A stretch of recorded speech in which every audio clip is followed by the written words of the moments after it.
Bismillahirrahmanirrahim.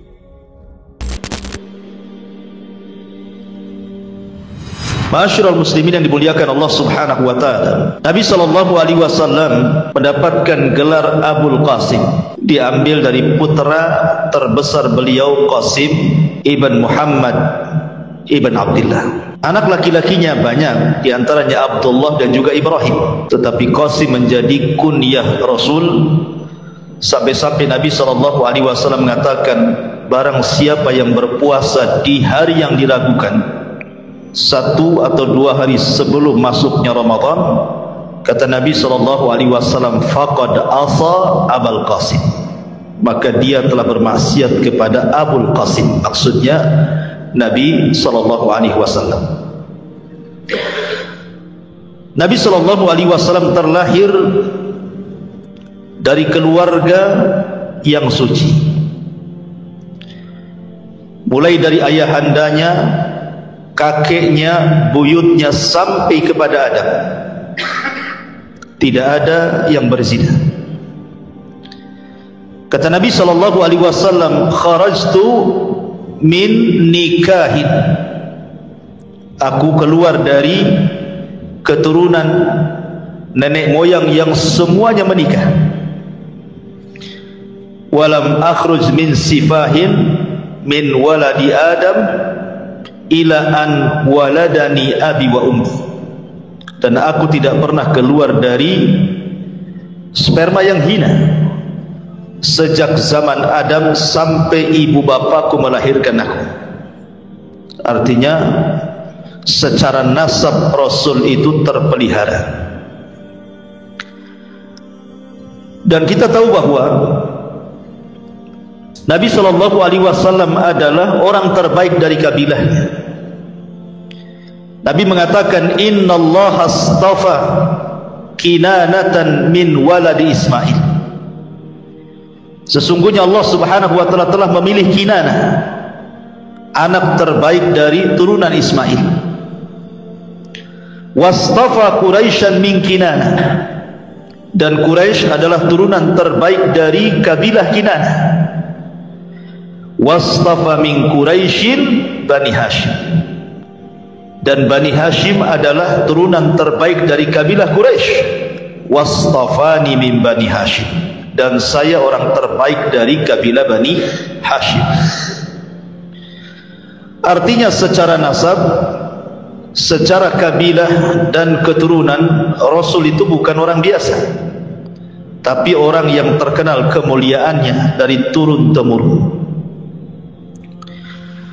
Adapun nasab Nabi sallallahu alaihi wasallam ma'ruf, orang tuanya namanya Abdullah ibnu Abdul Muttalib, ibundanya namanya Aminah bintu Wahb. Adapun paman-pamannya di sana ada Abbas, ada Hamzah, ada Zubair, ada Muqawwim, ada Al-Harith, ada Ghaidak, Kusam, Abdul Ka'bah, kemudian Jahal atau disebut dengan Al-Mughirah, termasuk juga Abu Lahab dan Abu Talib. Itu paman-pamannya. Tetapi yang hidup sampai diutusnya Nabi dan Rasul itu cuma 4. Yang 2 beriman dan 2 kafir. Yang beriman Abbas dan Hamzah, yang kafir Abu Lahab dan Abu Talib. Cuman bedanya Abu Lahab memusuhi Rasul, kalau Abu Talib memperjuangkan Rasul. Ini paman dari bapak maksudnya. Adapun paman dari ibu, tidak dikenal Nabi sallallahu alaihi wasallam punya paman dari ibu kecuali Abdu Yaghus ibn Wahab. Dan Nabi sallallahu alaihi wasallam pernah berbangga dengan Sa'ad ibn Abi Waqqas dan mengatakan, hadza khali falyurini imru'un khala, inilah paman dari arah ibuku, maka mana paman kalian, kata Rasul. Membanggakan siapa? Sa'ad ibn Abi Waqqas, satu di antara 10 sahabat yang dijanjikan masuk surga. Ma'asyiral muslimin yang dimuliakan Allah Azza wa Jalla, ketika Abdullah ayahanda Nabi SAW berusia 18 tahun. Ada yang mengatakan 15 tahun. Maka ayahnya kemudian menikahkan dengan Aminah bintu Wahb. Artinya orang dulu itu menikah muda-muda, tidak harus menunggu 25 tahun kayak orang sekarang ya, atau sampai yang jadi lampu gitu ya, sampai kuliah lama-lama nggak mau kawin juga habis kuliah itu. Kadang-kadang nunggu cari kerja, sudah kepala 4 baru sibuk cari pasangan. Ya sudah bujang lampu lah kan ya, udah tua gitu ya, jadi kakek-kakek punya anak bayi jadinya nanti.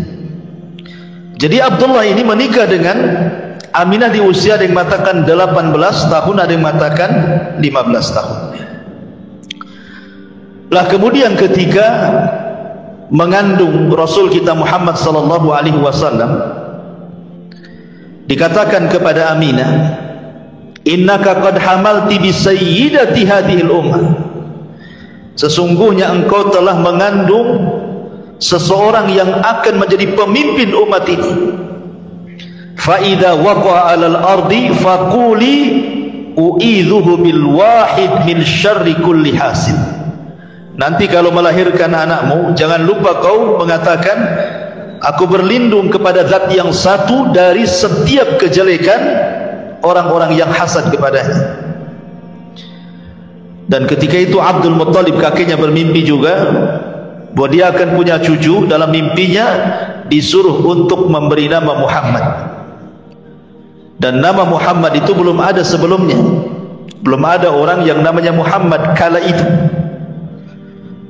Berarti ketika kemudian Rasulullah SAW diberikan nama Muhammad oleh kakeknya Abdul Muttalib, itulah nama pertama di mana bayi diberikan nama Muhammad, karena sebuah harapan. Muhammad itu artinya kathratul hamdi, supaya banyak yang memuji.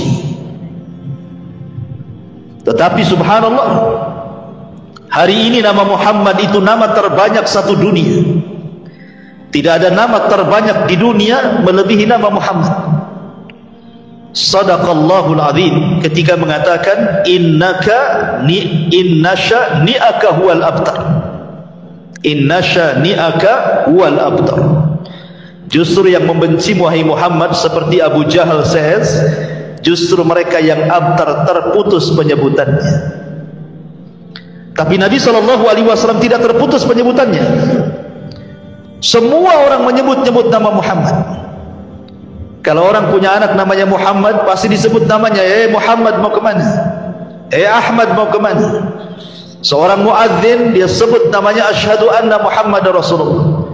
Setiap orang yang qomat menyebutkan asyhadu anna Muhammadar Rasulullah. Setiap orang yang bersalawat Allahumma salli ala sayyidina Muhammad. Setiap solat dalam tasyahud asyhadu an la ilaha illallah wa asyhadu anna Muhammadar Rasulullah. Nama itu bergema hampir di seantero dunia. Ya, dan nama itu sangat terpuji sesuai dengan namanya. Muhammad kathratul hamdi, banyak pujian. Ma'asyiral muslimin yang dimuliakan Allah Azza wa Jalla. Saat lahirnya Nabi SAW, orang-orang Yahudi sibuk di Madinah. Karena ketika itu muncul bintang yang disebut dengan bintang Ahmad. Dan hanya diketahui oleh orang-orang Yahudi saja. Ketika melihat para peramal Yahudi ke langit, rupanya muncul bintang yang selama ini ditunggu-tunggu. Akhirnya kemudian orang-orang Yahudi Madinah menggedor semua rumah di kota Madinah, khususnya rumah-rumah Yahudi. Adakah wanita yang melahirkan? Adakah wanita yang melahirkan? Baik Yahudi Bani Quraidah, Yahudi Bani Qunaiqa, Yahudi Bani Nadir, atau Yahudi keturunan Arab, rupanya di malam itu tidak ada satupun wanita Yahudi yang melahirkan. Harusnya ada yang melahirkan menurut mereka, karena ini pertanda kelahiran seorang nabi yang mereka tunggu-tunggu. Harusnya malam ini lahir. Rupanya mereka mendengar bahwa di Mekah ada orang yang lahir di malam itu keturunan orang mulia Abdul Muttalib. Sedihlah orang-orang Yahudi dan menangis dan mengatakan, "Zahabat nubuwatu Bani Israel." Telah hilang kenabian dari Bani Israel dan beralih kepada orang Arab. Ma'asyiral muslimin yang dimuliakan Allah Subhanahu wa taala, Nabi SAW lahir pada hari Senin. Ada yang mengatakan tanggal 8 Rabiul Awal, ada yang mengatakan tanggal 9 Rabiul Awal, ada yang mengatakan tanggal 12 Rabiul Awal. Dan orang-orang Syiah menganggap Rasul lahir pada tanggal 17 Rabiul Awal. Adapun kemudian tahunnya, karena di zaman itu kan belum ada penanggalan, sehingga belum ada nama tahunnya. Kalau sekarang sudah ada Hijriah. Kalau dulu kan tidak ada, belum ada penanggalan Hijriah, itu baru dibentuk di masa Umar bin Khattab. Sehingga kemudian untuk tahun mereka akan menasabkan kepada setiap peristiwa yang berlaku di zaman itu. Umpamanya hari ini ada gempa, kemudian 5 hari setelahnya lahir anak, berarti anak ini lahir di tahun gempa. Hari ini ada puting beliung, lahir bayi, berarti lahir bayi itu tahunnya tahun puting beliung. Begitu maksudnya. Lah kebetulan kemudian sebelum Nabi SAW lahir terjadi perang. Penyerangan Abrahatul Asram membawa pasukan gajah untuk menghancurkan Ka'bah. Tapi Allah Subhanahu wa taala akhirnya menghancurkan Abrahatul Asram dan mengutus burung ababil dan menghancurkan mereka semua. Kemudian ada yang mengatakan 40 hari, ada yang mengatakan 50 hari setelahnya lahirlah Nabi. Makanya kemudian tahunnya disebut tahun gajah. 8, 9 atau mungkin 12 Rabiul Awal, tahun gajah. Nah, begitu. Ma'asyiral muslimin yang dimuliakan Allah Subhanahu wa taala, ketika Rasul sallallahu alaihi wasallam lahir, banyak peristiwa dan kejadian ketika itu. Walaupun sebagian riwayat hampir semuanya lemah, tapi masalahnya dicantumkan di banyak kitab-kitab sejarah. Seperti ketika Nabi SAW lahir, muncul bintang Ahmad yang sudah diketahui orang-orang Yahudi yang sudah saya katakan tadi. Kemudian juga api Majusi yang beratus-ratus tahun mereka menyembahnya tidak pernah padam, tiba-tiba padam saat kelahiran Rasul. Kemudian 14 tiang istana Persia tiba-tiba roboh karena di saat kelahiran Nabi SAW. Ma'asyiral muslimin, termasuk juga tiba-tiba langit kemudian tidak bisa ditembus oleh syaitan dan jin, dijaga oleh Allah Subhanahu wa taala karena kelahiran Nabi SAW. Dan banyak keanehan, tetapi ada satu keanehan yang disebutkan Nabi SAW sendiri. Dia menceritakan saat dia lahir terpancar cahaya yang terbentang antara barat dan timur, seolah-olah cahaya itu menandakan bahwa orang ini kelak akan menguasai barat dan timur. Itulah Nabi SAW. Ma'asyiral muslimin yang dimuliakan Allah Subhanahu wa taala, ketika Nabi SAW lahir, yang pertama menyusui adalah tentunya Aminah. Tapi karena air susunya kurang bagus, akhirnya kemudian disusukan oleh salah seorang budaknya Abu Lahab, namanya Thuwaibah.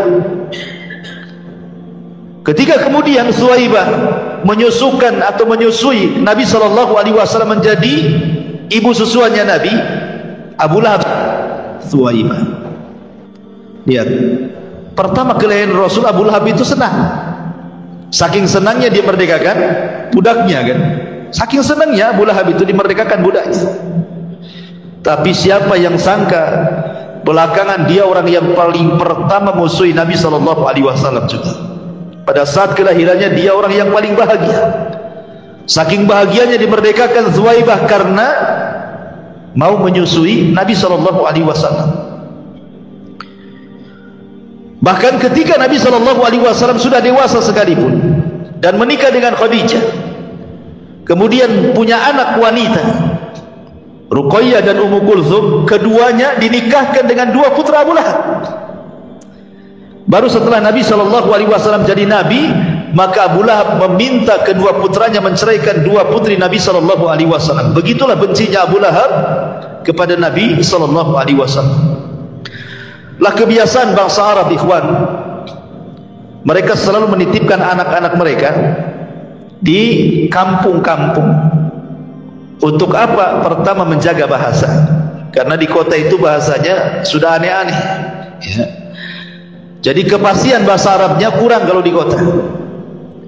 Kemudian yang kedua, untuk kesehatan, karena khawatir di kota itu banyak wabah di zaman itu, sehingga untuk kesehatan bayi biasanya dititipkan di kampung sampai kemudian selesai masa susuannya atau beberapa tahun setelahnya baru dikembalikan. Termasuk juga untuk kekuatan fisik. Itulah kenapa kemudian adat istiadat di zaman itu.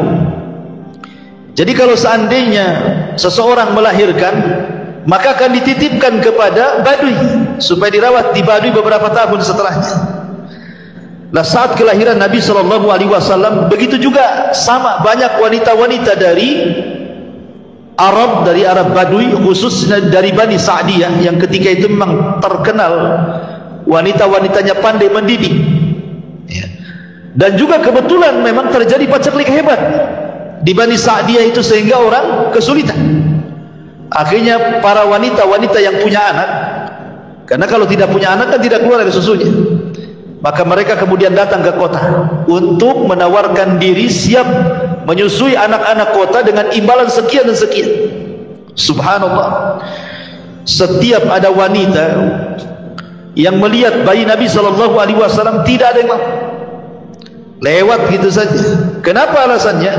Pertama, yatim, ayahnya meninggal ketika Rasul berada 4 bulan di kandungan ibundanya, sehingga kemudian kalau diambil, apa yang mereka akan dapat imbalan? Mereka tidak akan dapat imbalan. Makanya kemudian nengok bayi orang tuanya miskin, lewat gitu. Sampai akhirnya datanglah seorang wanita yang bernama Halimah As-Sa'diyah. Lah Halimah As-Sa'diyah, ikhwatu fiddin, muliakan Allah Subhanahu wa taala, dari Bani Sa'd ini, suaminya namanya Al-Haris ibn Abdul Uzza. Dialah wanita terakhir yang datang. Kenapa wanita terakhir yang datang? Pertama, dia miskin. Yang kedua, kendaraan yang ditungganginya adalah kendaraan yang kurus, sehingga tidak bisa menyusul kawan-kawan. Kan di zaman itu bukan pakai mobil oplet gitu ya. Jadi memang kalau nggak pakai kuda, pakai keledai, pakai unta. Jadi yang ditungganginya itu unta kurus, sehingga tidak bisa menyusul kawan-kawannya. Ketika sampai di kota Mekah, tidak ada satupun bayi kecuali sudah diambil, kecuali bayi Muhammad SAW. Kenapa? Karena nggak ada orang yang ambil masalahnya. Sehingga akhirnya kemudian Halimah As-Sa'diyah ngomong sama suaminya, gimana ini, ada bayi cuma satu-satunya. Akhirnya kemudian suaminya hanya mengatakan, sudah ambil saja, mudah-mudahan bayi ini membawa karamah dan juga kebaikan. Akhirnya kemudian diambil. Subhanallah, betul apa kata suaminya. Halimah ini sudah kelelahan. Kemudian dia menggendong bayi namanya Abdullah. Kemudian karena kurang gizi makannya, air susunya kurang bagus, sehingga malam itu ketika dia sudah menggendong Rasul, tiba-tiba air susunya penuh. Dan ketika Nabi SAW hendak ditetekkan di sebelah kiri, tidak mau. Kenapa tidak mau? Karena tahu itu bukan hak dia, itu hak saudara sesusunya. Siapa? Abdullah, anak daripada Halimah. Jadi Nabi SAW hanya mau yang sebelah kanan. Subhanallah ya, bayi tahu mana haknya, mana yang tidak haknya. Antum dah bayi lagi, tapi tak paham ini hak antum, ini hak yang lain, itu tak paham gitu. Jadi Nabi SAW paham nih, ini bukan hak saya, nggak mau saya netes sebelah sini, saya mau netes sebelah sini saja. Akhirnya kemudian dua bayi itu gemuk. Kemudian malamnya juga mereka dapat berkah, mereka bisa tidur sampai pagi. Akhirnya hilang capeknya, kemudian mereka pulang. Subhanallah, padahal kawan-kawannya sudah duluan 2-3 hari sebelumnya mereka pulang. Tetapi ketika Rasul berada di pangkuannya, untanya kuat, kemudian sanggup berlari dan mampu mengejar teman-temannya, dan sampai di Bani Sa'diyah duluan dibandingkan temannya. Ini kan berkah, ini kan luar biasa. Ma'asyiral muslimin yang dimuliakan Allah Subhanahu wa taala, ketika kemudian Rasul di Bani Sa'diyah kemudian disusukan oleh Halimah dengan saudara sesuanya Abdullah. Setelah kemudian beberapa tahun, ya sekitar usia 4 tahun, tiba-tiba kemudian terjadi pembelahan dada. Jadi ketika Nabi SAW bermain-main bersama kambing gitu ya, jadi kecil-kecil sudah main sama kambing. Jadi mainannya Rasul itu kambing. Kalau sekarang kan mainannya kereta-keretaan, boneka-bonekaan, bola, macam-macam kan. Jadi Rasul itu yang main dengan kambing itulah, bersama saudara sesuannya Abdullah. Tiba-tiba kemudian datang 2 malaikat, kemudian memegang Rasul, membelah dada Rasul, mengambil jantung Rasul, kemudian meletakkan di bejana emas. Di situ ada air Zam-Zam, kemudian dibersihkan dan dimasukkan kembali, kemudian dijahit kembali, dan itulah operasi pertama di dunia, karena di zaman itu belum ada peralatan, ya. Akhirnya kemudian ketahuan oleh Halimah bekas jahitannya, apalagi kemudian anaknya kemudian dengan polosnya menceritakan kejadian itu. Ketakutanlah Halimah, akhirnya kemudian mengembalikan Rasul kepada Aminah ibundanya, dan mengatakan kepada Aminah, saya hendak mengembalikan putramu wahai ibunda Aminah, saya takut putramu kena jin gitu. Tetapi Aminah mengatakan, jangan takut dari jin, karena bayi ini saat dilahirkan terpancar cahaya begini dan begitu, dan diceritakan mimpinya. Kemudian kata Halimah, kalau begitu kembalikan kembali, biar dia bersamaku kembali. Akhirnya dibalikan lagi ke Bani Sa'diyah sampai usianya 6 tahun. Ketika sudah 6 tahun, namanya ibundanya kan, berpisah dengan anaknya 6 tahun, tentu sangat rindu. Makanya oleh Halimah kemudian di usia 6 tahun dibalikkan Nabi SAW ke pangkuan ibundanya. Akhirnya kemudian ketika di pangkuan ibundanya, Aminah ingin mengajak Rasul kecil ke Madinah dalam rangka ziarah kuburan ayahandanya Abdullah, karena ayahandanya meninggal di Madinah karena terkena wabah Yathrib ketika itu. Jadi ayahandanya terkena wabah. Ya kalau zaman sekarang ya macam corona lah ya. Akhirnya sakit-sakit 1 bulan, kemudian meninggal saat perjalanan dari Mekah hendak berniaga ke Syam. Sakit 1 bulan di Madinah, kemudian akhirnya wafat. Lah kemudian Aminah ini ingin berziarah, kemudian berziarahlah ke Madinah setelah melihat kuburan ayahandanya Nabi SAW dan menginap beberapa malam di Madinah. Maka kemudian pulanglah Aminah bersama Rasul kecil dan juga budaknya namanya Ummu Aiman. Tapi sayang di antara Mekah dan Madinah ada satu tempat namanya Abwa. Rupanya Aminah sakit parah dan Allah takdirkan meninggal di Abwa. Subhanallah, Rasul menjadi yatim dari 2 arah. Bapaknya meninggal, ayahandanya juga meninggal. Bahasa kita ya, yatim piatu gitu. Kalau bahasa Arab nggak ada piatu, yang ada yatim saja. Lah akhirnya kemudian Ummu Aiman membawa Rasul SAW pulang dan dititipkan di kakeknya Abdul Muttalib. Tapi sayang, hanya 2 tahun Abdul Muttalib merawat Nabi SAW. Ketika usia Rasul 8 tahun, Abdul Muttalib pun kemudian meninggal dan pupus usia. Kemudian Abdul Muttalib berwasiat kepada salah satu putranya Abu Talib ini untuk merawat cucunya Rasulullah SAW ini. Kenapa kemudian yang dipilih oleh Abdul Muttalib itu Abu Talib? Bukankah paman Rasul ada yang kaya? Abu Lahab kaya, Hamzah, ya kan? Kenapa mesti Abu Talib? Karena Abu Talib ini adalah saudara kandung dari Abdullah. Karena Abdul Muttalib itu banyak istrinya, ya. Jadi anak-anaknya itu satu bapak banyak lain ibu. Lah yang satu kandung dengan ayahnya Rasul Abdullah adalah Abu Talib, sehingga kedekatan kepada Abdullah karena satu kandung tentu lebih dekat dibandingkan saudara seibu lainnya. Makanya Abdul Muttalib menitipkan Rasul kepada Abu Talib, berwasiat untuk dirawat. Lah sejak itulah maka Nabi SAW berada di pangkuan Abu Talib sampai menikah, bahkan sampai diangkat menjadi Nabi dan Rasul, bahkan sampai berdakwah. yang kemudian meninggal saat pengepungan orang-orang Quraisy kepada Bani Hashim. Itu pun beberapa tahun sebelum hijrah Nabi SAW. Ma'asyiral muslimin yang dimuliakan Allah Azza wa Jalla. Kemudian ketika Nabi SAW berada di rumah pamannya, karena memang Abu Talib itu paling miskin sendiri, anaknya banyak pula, sudah miskin anaknya banyak. Tetapi Abu Talib sejak kecil Rasul memang lebih sayang kepada Nabi SAW dibandingkan kepada anak-anak yang lain. Luar biasa perlakuan Abu Talib itu kepada Rasul SAW. Wajar kalau kemudian Rasul sedih ketika Abu Talib meninggal karena tidak mengucapkan 2 kalimat syahadat, ya. Lah kemudian Nabi SAW ketika usianya 12 tahun, Abu Talib menghendaki untuk mengajarkan bagaimana cara menjadi seorang peniaga. Karena bagaimanapun orang-orang Arab, orang-orang Mekah khususnya di kala itu, mereka para peniaga handal. Jadi masuk ke urat nadi mereka, ke darah-darah mereka itu perdagangan, peniagaan. Ilmu bisnis itu sudah mengakar dan mengurat kepada orang-orang Quraisy itu, sampai Allah Subhanahu wa taala katakan li ila fi Quraisyin ila fihim rihlatash syita'i was-sayf.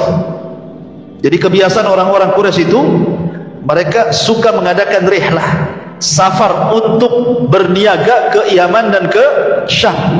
Jadi usia 12 tahun itu Nabi diajak oleh Abu Talib. Tapi sayang kemudian ketika sampai di sebuah tempat, maka kemudian dia berjumpa dengan seorang pendeta namanya Buhairah Rahib. Pendeta ini yang mencegat kafilahnya Abu Talib, karena pendeta ini seorang kahin, ada yang mengatakan seorang dukun, ya. Ada yang mengatakan dia pendeta yang paling keras ekstrim di zaman itu, sampai diusir dari kanisahnya, kemudian hidup di padang pasir. Jadi dia ketika melihat tanda-tanda bahwa akan lewat seorang yang akan menjadi Nabi dan Rasul, jadi dia tiap hari itu nunggu, setiap ada kafilah dari Arab ditunggu sama dia. Lah ketika kemudian berjumpa dengan kafilahnya Abu Talib, tiba-tiba disetop, disuruh masuk ke rumahnya dan dijamu. Ketika betul apa yang diramalkan oleh dukunnya, tiba-tiba kemudian dia diperjumpakan dengan Nabi SAW ketika itu usianya 12 tahun. Dan ketika melihat tanda-tandanya, Buhairah Rahib yakin bahwa ini seorang Nabi. Ketika ditanya oleh Abu Talib, bagaimana kau tahu? Ya, kau tidak melihat setiap dia berjalan tidak ada satu awan kecuali akan menaungi di atasnya, tidak ada satupun pohon dan batu kecuali akan salam kepadanya. Sebaiknya pulang lagi ke Mekah, jangan meneruskan perjalanan ke Syam. Dikhawatirkan orang-orang Yahudi Syam tahu bahwa ia calon seorang Nabi, maka mereka akan membunuhnya. Balikan lagi ke Mekah. Akhirnya kemudian dibalikan lagi ke Mekah. Lah di Mekah ini, ikhwatu fillah muliakan Allah Azza wa Jalla, apa yang dilakukan Nabi untuk meringankan beban pamannya Abu Talib? Akhirnya dia mengikuti usia-usia sebayanya, menjadi penggembala kambing dari orang-orang kaya, maka akan mengambil upah dari hasil penggembalanya. Begitulah Nabi SAW mengatakan, ma min nabiyyin illa wara'al ghanam. Tidak ada satupun Nabi kecuali semuanya pernah menggembala kambing. Ya, jadi kalau antum ingin mencontoh Nabi SAW, jadi penggembala. Cari tanah di Tiban sana, luas tuh, beli kambing di situ. Ya. Jadi Nabi SAW sudah dididik oleh Allah Subhanahu Wa Taala sebelum memimpin umat, disuruh memimpin kambing dulu. Kenapa demikian? Karena memimpin kambing itu, menjadi penggembala kambing itu akan terlahir sifat-sifat baik, akan terlahir sifat-sifat kesabaran. Namanya punya peliharaan kan harus sabar, kalau nggak sabar matilah peliharaannya, ya. Harus punya sifat kasih sayang, sebab kalau binatangnya sakit kan diobati. Harus sayang, kalau tidak sayang mati binatangnya, ya. Harus punya sifat keberanian, karena kambing ini selalu diterkam serigala, artinya dia harus melawan serigala supaya serigala jangan makan kambingnya, gitu ya. Kemudian juga ada sikap kelembutan. Jadi banyak sifat-sifat yang kemudian terlahir dari penggembala kambing ini, yang kemudian menjadi sifat bagi Nabi SAW yang baik. Itulah kemudian sifat-sifat itulah yang kelak akan memimpin umat. Ya. Jadi luar biasa ya. Jadi penggembala itu ada faedah dan manfaatnya. Jadi Rasul sebelum menjadi pemimpin umat disuruh memimpin kambing dulu, gitu maksudnya. Lah ketika kemudian Nabi SAW sudah berusia mungkin 18 tahun 19 tahun, artinya kan sudah dewasa. Mulailah Rasul menyusul teman-teman yang sebayanya berniaga, mulai berniaga. Tetapi ya sebelum saya ingin ceritakan berniaganya Rasul, jadi ketika dia menjadi penggembala kambing, ikhwan, ya usia-usia 15 gitu ya, 16 tahun gitu, Nabi SAW itu selalu dititipi kambing. Jadi kalau umpamanya ada orang menikah, ada walimatul arus, ya kan, kawan-kawan yang seprofesinya kan kadang-kadang diundang, ada undangan datang, tapi kan kadang-kadang bingung harus kemanakan di kambing ini, nanti kalau ditinggal hilang. Akhirnya kemudian mulailah mereka menitip kepada Rasul, karena Rasul tidak mau hadir di pesta-pesta yang ada minuman khamar di situ, yang ada biduan-biduan wanita yang membuka aurat. Rasul tidak mau, sehingga Rasul fokus saja jadi penggembala kambing, sehingga teman-temannya itu selalu menitipkan kambing. Subhanallah, bukan 1-2 kambing yang dititipkan, itu ribuan kambing kan gitu ya.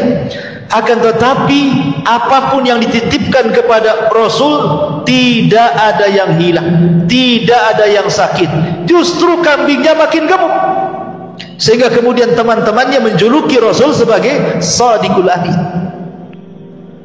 Jadi Rasul itu orangnya jujur, amanah, ya kan.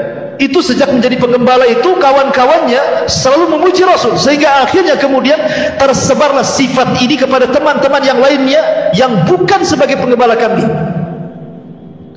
Makanya kenapa Nabi SAW walaupun sudah diangkat jadi Nabi dan Rasul, akhirnya orang-orang musyrik pun masih menitipkan barang kan sama Nabi. Bahkan rumahnya Rasul Khadijah itu menjadi penitipan barang, atau mungkin kalau sekarang disilahkan bank syariat pertama lah ya. Rasul itu membuat bank syariat pertama karena rumah Khadijah itu jadi wadah tempat penitipan barang ya. Akhirnya kemudian ketika kemudian Rasul beralih profesi dari penggembala akhirnya jadi pedagang, lah mulailah kemudian makin harum namanya. Bagaimana kejujurannya dalam berniaga, bagaimana supelnya, bagaimana akhlaknya, bagaimana kejujurannya, dan begitu seterusnya, sehingga terdengar kepada seorang wanita tajir, wanita miliarder, Khadijah bintu Khuwailid, wanita suci yang sudah menutup auratnya, padahal di zaman jahiliyah terbiasa buka aurat, tapi Khadijah sudah pakai jilbab. Makanya kenapa orang-orang Arab apabila keluar masuk rumah Khadijah mereka mengatakan, aku masuk ke rumah wanita suci dan keluar dari wanita suci. Itulah ucapan orang-orang jahiliyah kepada Khadijah ya. Dakhaltu minat tahirah wa kharajtu minat tahirah. Mereka mengatakan seperti itu, aku masuk ke rumah wanita suci, keluar pun dari wanita suci, karena sudah menutup auratnya walaupun belum masuk Islam, Nabi aja belum diutus ya. Akhirnya kemudian cobalah Khadijah melobi Nabi SAW untuk berniaga dengan dia dengan cara sistem mudharabah. Mudharabah itu artinya Khadijah yang punya modal, Rasul yang memainkan modalnya. Maka setelah kemudian beberapa kali kemudian berniaga menggunakan harta Khadijah dan selalu mendapatkan keuntungan besar, Khadijah makin penasaran. Akhirnya kemudian Khadijah mengirim gulamnya, budaknya namanya Maisarah. Sekali-kali kau temani Muhammad itu berniaga ke Syam, catat segala sesuatu peristiwa yang terjadi, baik sebelum berjalan, baik di tengah perjalanan, baik ketika sampai di Syam, baik ketika berniaga, kemudian pulangnya dan sampai lagi ke Mekah. Jangan ada yang terlewatkan catatannya. Akhirnya Maisarah pun mengikuti apa yang disarankan Khadijah. Sepanjang jalan diperhatikan oleh Maisarah itu. Dan luar biasa Maisarah mencatat bagaimana akhlak yang tinggi daripada Rasul SAW dan keajaiban-keajaiban selama perjalanan, termasuk batu mengucapkan salam, pohon mengucapkan salam, awan kemudian menaungi Rasul, sampai akhirnya dia berjumpa dengan seorang pendeta, dan pendeta mengatakan bahwa temanmu ini bukan orang biasa ya. Dia pasti jadi seorang nabi katanya. Makin yakin lagi Maisarah ini ketika pulang ke Mekah diceritakan kepada Khadijah. Dari situlah kemudian tertanam benih-benih cinta Khadijah kepada Rasul sallallahu alaihi wasallam dan meminta kepada Nafisah, saudarinya untuk menanyakan kepada Nabi sallallahu alaihi wasallam kesiapan dia mau enggak menikah dengan Khadijah. Tapi Nabi sallallahu alaihi wasallam orang beradab. Dia tidak lantas mau enggak kayak gitu. Itu antum itu kayak gitu. Ya, apalagi perantau, ya kan? Susah di Batam, tahu-tahu ada janda kaya, cantik, rumahnya megah, pengusaha, ngelamar antum pula. Saya yakin antum nggak usah mengganggukan. Besoklah kita jadi. Itu. Artinya bahwa Nabi SAW itu beradab, tidak langsung mengiyahkan apa yang dikatakan Nafisah. Dia mengatakan tunggu dulu, saya punya orang tua, maksudnya Abu Talib. Saya akan tanya dulu. Akhirnya kemudian Rasul bertanya kepada Abu Talib, boleh nggak saya menikah dengan Khadijah? Kalau kata Abu Talib jangan, tidak. Kalau kata Abu Talib iya. Itulah seorang baktinya Nabi SAW kepada Abu Talib, karena dia tahu siapa Abu Talib, ayah angkatnya, dan Abu Talib sudah menganggap dia putranya. Sebagaimana ketika sebelumnya juga dia ditawari oleh Khadijah untuk berniaga, dia pun tidak langsung mengiyahkan mau ngambil modalnya Khadijah. Tanya dulu Abu Talib kan itu, boleh nggak saya bekerja sama dengan Khadijah? Kalau boleh main, kalau tidak tak jadi kan itu ya. Jadi tetap Rasul itu birrul walidain dengan pamannya, dengan Abu Talib. Subhanallah, ketika Abu Talib mendengar dia dilamar atau dipinang Khadijah, senang. Kemudian mengatakan, ya Khadijah wanita baik-baik. Kemudian disitulah terjadi pernikahan antara Rasul dan juga Khadijah. Inilah pernikahan pertama di tengah-tengah jahiliyah, di mana ada seorang laki-laki menghormati seorang wanita dengan mahar yang tinggi.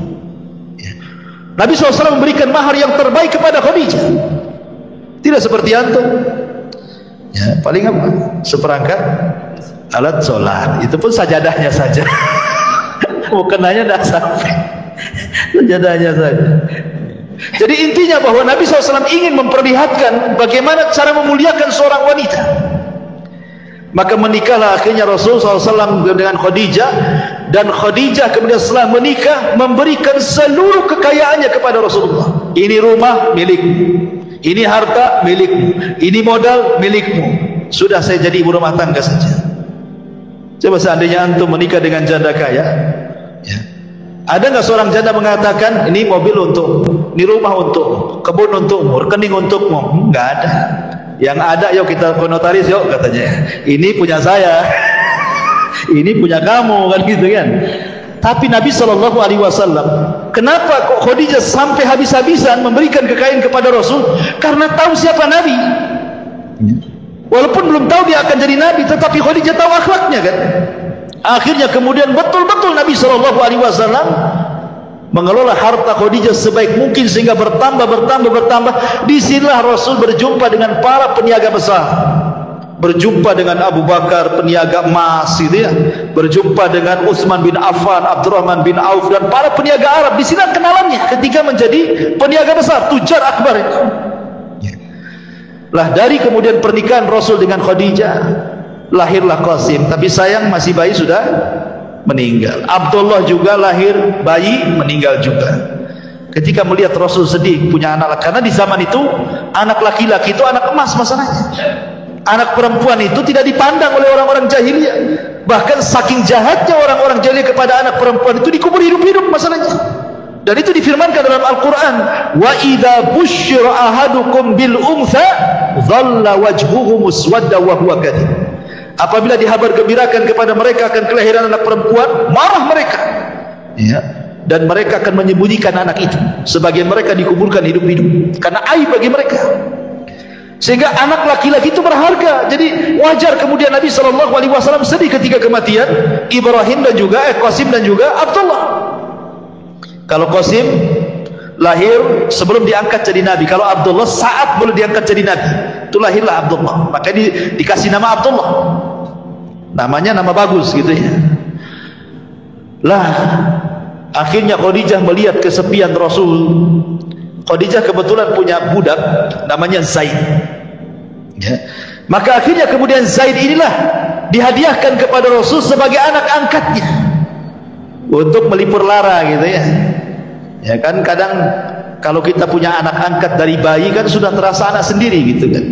Jadi terobatilah anak-anak meninggal itu.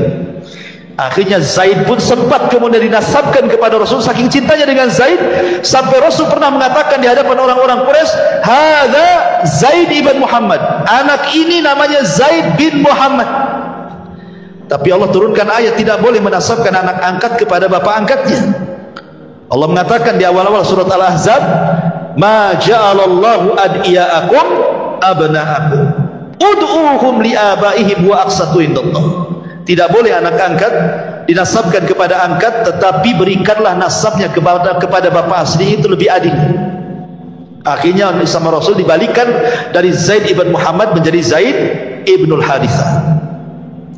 Kemudian Nabi SAW juga punya anak perempuan yang paling besar namanya Zainab, kemudian menikah dengan Abul As ibn Rabi, kemudian punya anak lagi Ruqayyah, menikah dengan Utbah, kemudian diceraikan, akhirnya menikah dengan Utsman, kemudian punya anak lagi Ummu Kulsum, menikah dengan Utaibah, diceraikan juga, akhirnya dinikahi Utsman juga setelah meninggalnya Ruqayyah, dan terakhir Fatimah yang dinikahi Ali bin Abi Thalib radhiyallahu anhu. Itu anak perempuannya. Anak laki-lakinya ada Qasim, ada Abdullah, ada Ibrahim, tapi Ibrahim bukan putra dari Khadijah, tapi putra dari budaknya Maria Al-Qibtiyah. Dan itu ketika di ujung-ujung Nabi SAW berada di kota Madinah, di ujung-ujung akhir hayatnya, dikaruniai Ibrahim, tapi sayang 1 tahun 8 bulan juga meninggal Ibrahim. Ada apa? Kenapa anak-anak laki-laki Rasul tidak boleh hidup? Karena kebiasaan Nabi, kalau punya anak kemudian dia hidup, maka jadi Nabi lagi nanti. Sementara tidak ada Nabi setelah Rasul kan, makanya anak laki-lakinya tidak ada yang hidup kan. Karena kebiasaan Nabi kalau punya anak kemudian hidup, itu jadi Nabi biasanya. Contoh, Ibrahim punya anak Ismail jadi Nabi, punya anak Ishak jadi Nabi. Kemudian Ishak punya anak Yakub jadi Nabi, Yakub punya anak Yusuf jadi Nabi, Nabi Daud punya anak Sulaiman jadi Nabi, kan itu ya. Tapi Nabi SAW tidak dikaruniai anak, maksudnya tidak ada yang hidup sampai besar dan meninggal di waktu bayi, karena salah satu penyebabnya, kalau seandainya masih hidup anak Nabi SAW dikhawatirkan jadi Nabi, dan Rasul mengatakan la nabiyya ba'di, tidak ada Nabi sepeninggalku, kata Rasul. Tidak ada Nabi sepeninggalku ya. Kemudian juga yang kedua, boleh jadi supaya hikmahnya kenapa putra-putra Rasul tidak ada yang hidup sampai besar, dikhawatirkan nanti ada yang gulu, boleh jadi kemudian memuji dan menyembahnya, dan itu ya. Karena anak Nabi masalahnya kan itu ya. Jangankan anak-anak Nabi, cucu Nabi Hasan Husain aja ada yang menyembah kan itu ya. Orang Syiah itu menyembah Hasan Husain ya. Ma'asyiral muslimin yang dimuliakan Allah Subhanahu wa taala. Kembali, jadi ketika Nabi SAW kemudian mulai berniaga, berjumpa dengan tujar yang besar-besar, para peniaga seperti Abu Bakar, Utsman, Abdurrahman bin Auf dan yang lainnya, yang kelak justru teman-teman seprofesi peniaga itu justru masuk Islam awal-awal kan. Kenapa? Karena mereka tahu saat berinteraksi dengan Rasul, saat berniaga, tahu akhlaknya, tahu amanahnya, tahu kejujurannya, dan begitu seterusnya kan itu. Lah ketika Nabi SAW kemudian di usia 15 tahun terjadi apa yang disebut dengan perang Fujar namanya. Rasul juga terlibat dalam perang Fujar di sini. Kemudian setelahnya ada namanya Hilful Fudul juga, Rasul terlibat di situ juga gitu. Artinya sampai ketika kemudian Ka'bah di usia 17 tahun atau 18 tahun kan, Ka'bah itu kan sempat hancur separuh ya, karena terkena banjir. Akhirnya kemudian oleh orang-orang Quraisy dirobohkan Ka'bah itu. Ketika hendak merobohkan gak ada yang berani. Kenapa? Karena masih teringat dengan kisah Abraha. Jangan-jangan kalau dirobohkan datang pula Ababil kan itu. Sehingga ada seseorang yang paling tua di antara mereka namanya Al-Walid ibn Mughirah. Dia membawa palu dan mengatakan, biar aku saja yang menghancurkan, karena aku tidak hendak berniat buruk. Pasti tidak akan ada apa-apa. Kalaupun ada apa-apa biar saya yang mati gitu. Akhirnya mulailah dia robohkan sedikit-sedikit. Ternyata tidak ada Ababil, tidak ada azab, tidak ada bala. Maka rame-ramelah orang Quraisy merobohkan Ka'bah, kemudian membangun kembali. Masalahnya, sejahat-jahatnya orang-orang kafir Quraisy ketika membangun Ka'bah tidak mau mereka menggunakan dana haram. Tak mau hasil togel, tak mau hasil judi, tak mau. Ya, pokoknya hasil-hasil yang haram korupsi itu tidak mau. Betul-betul harta halal gitu ya. Karena hartanya harta halal sehingga tidak banyak. Karena tidak banyak itulah akhirnya bangunan Ka'bah tidak sempurna. Yang tadinya segi panjang bangunan Ibrahim itu, ya kan, akhirnya cuman separuh jadi kotak. Jadi separuhnya dibuat lingkaran pakai tembok gitu ya. Kan kita lihat kalau gambar Ka'bah begini, di sini ada tembok melingkar kan, itu namanya Hijr Ismail. Dulu masuk tuh di dalam tuh. Tapi karena kurang dana terpaksa dikeluarkan dan ya hanya separuh saja yang dibangun kan itu. Walaupun sempat kemudian di zaman Abdullah ibn Zubair dimasukkan, tapi dihancurkan lagi di zaman Abdul Malik ibn Marwan. Intinya bahwa Rasul ikut juga kemudian membangun Ka'bah itu. Lah ketika peletakan Hajar Aswad itu yang kemudian banyak masalah. Masing-masing kabilah ingin meletakkan Ka'bahnya masing-masing dan hampir perang. Tapi kemudian akhirnya orang bijak mereka mengatakan, tunggu, yang berhak memindahkan itu orang yang keluar dari sana gitu. Rupanya yang keluar Rasulullah gitu ya. Ketika Nabi SAW kemudian disuruh mengangkat batu Hajar Aswad itu, kata Rasul, tidak, ini kerja rame-rame, kerja bareng-bareng, kerja bakti. Sebaiknya ambil kain, kemudian diletakkan di atas kain itu, masing-masing kabilah megang ujungnya. Akhirnya semua kabilah mengangkat Hajar Aswad dan meletakkan di situ.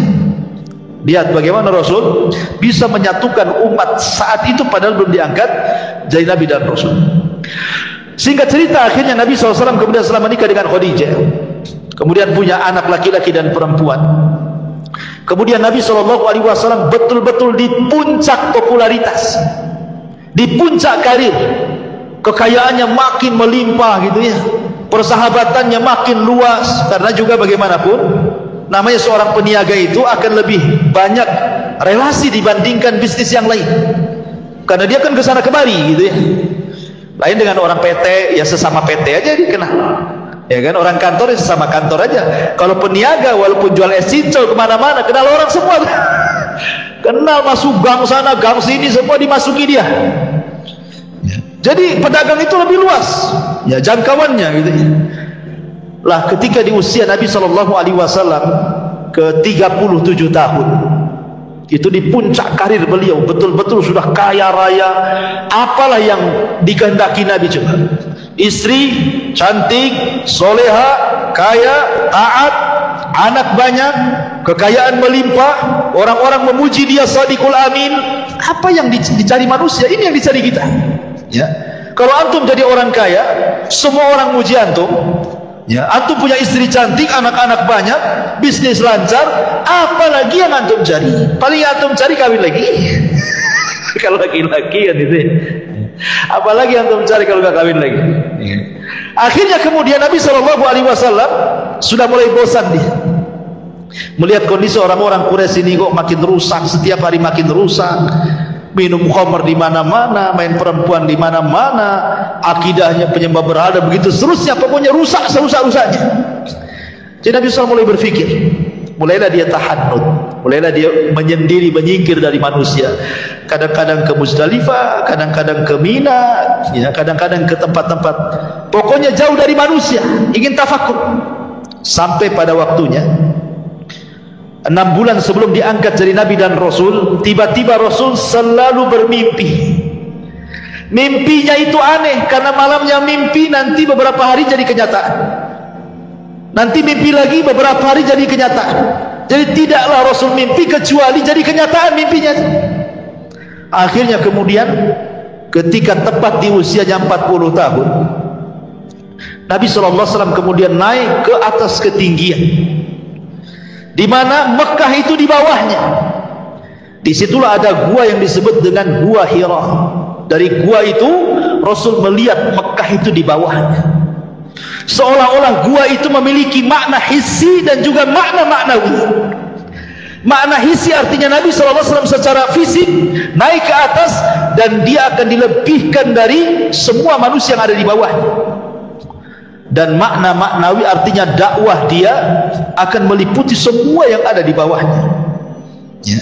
Maka Nabi SAW mulailah kemudian masuk ke dalam gua itu tepat di bulan Ramadan, membawa bekal selama 1 bulan, tidak pernah keluar dari gua itu, tafakur saja. Ya, tafakur. Rupanya tepat di tanggal, atau ada yang mengatakan di tanggal 17 Ramadan, tetapi yang betul adalah di tanggal-tanggal ganjil di akhir-akhir Ramadan, entah 21, entah 23, entah 25, entah 27, entah 29, pokoknya di tanggal-tanggal ganjil di bulan Ramadan.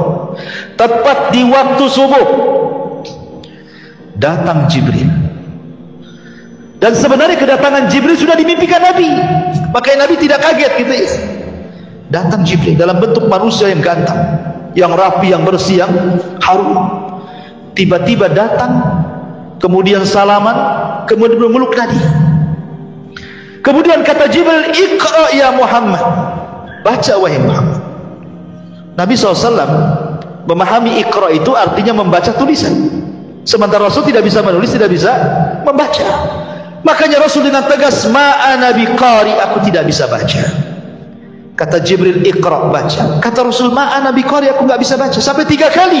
Akhirnya Jibril mengatakan, "Iqra bismi rabbikal ladzi khalaq, khalaqal insana min 'alaq, iqra wa rabbukal akram, alladzi 'allama bil qalam, 'allamal insana ma lam ya'lam." 5 ayat suratul 'alaq turun sebagai pengesahan SK didaulatlah Rasul menjadi nabi.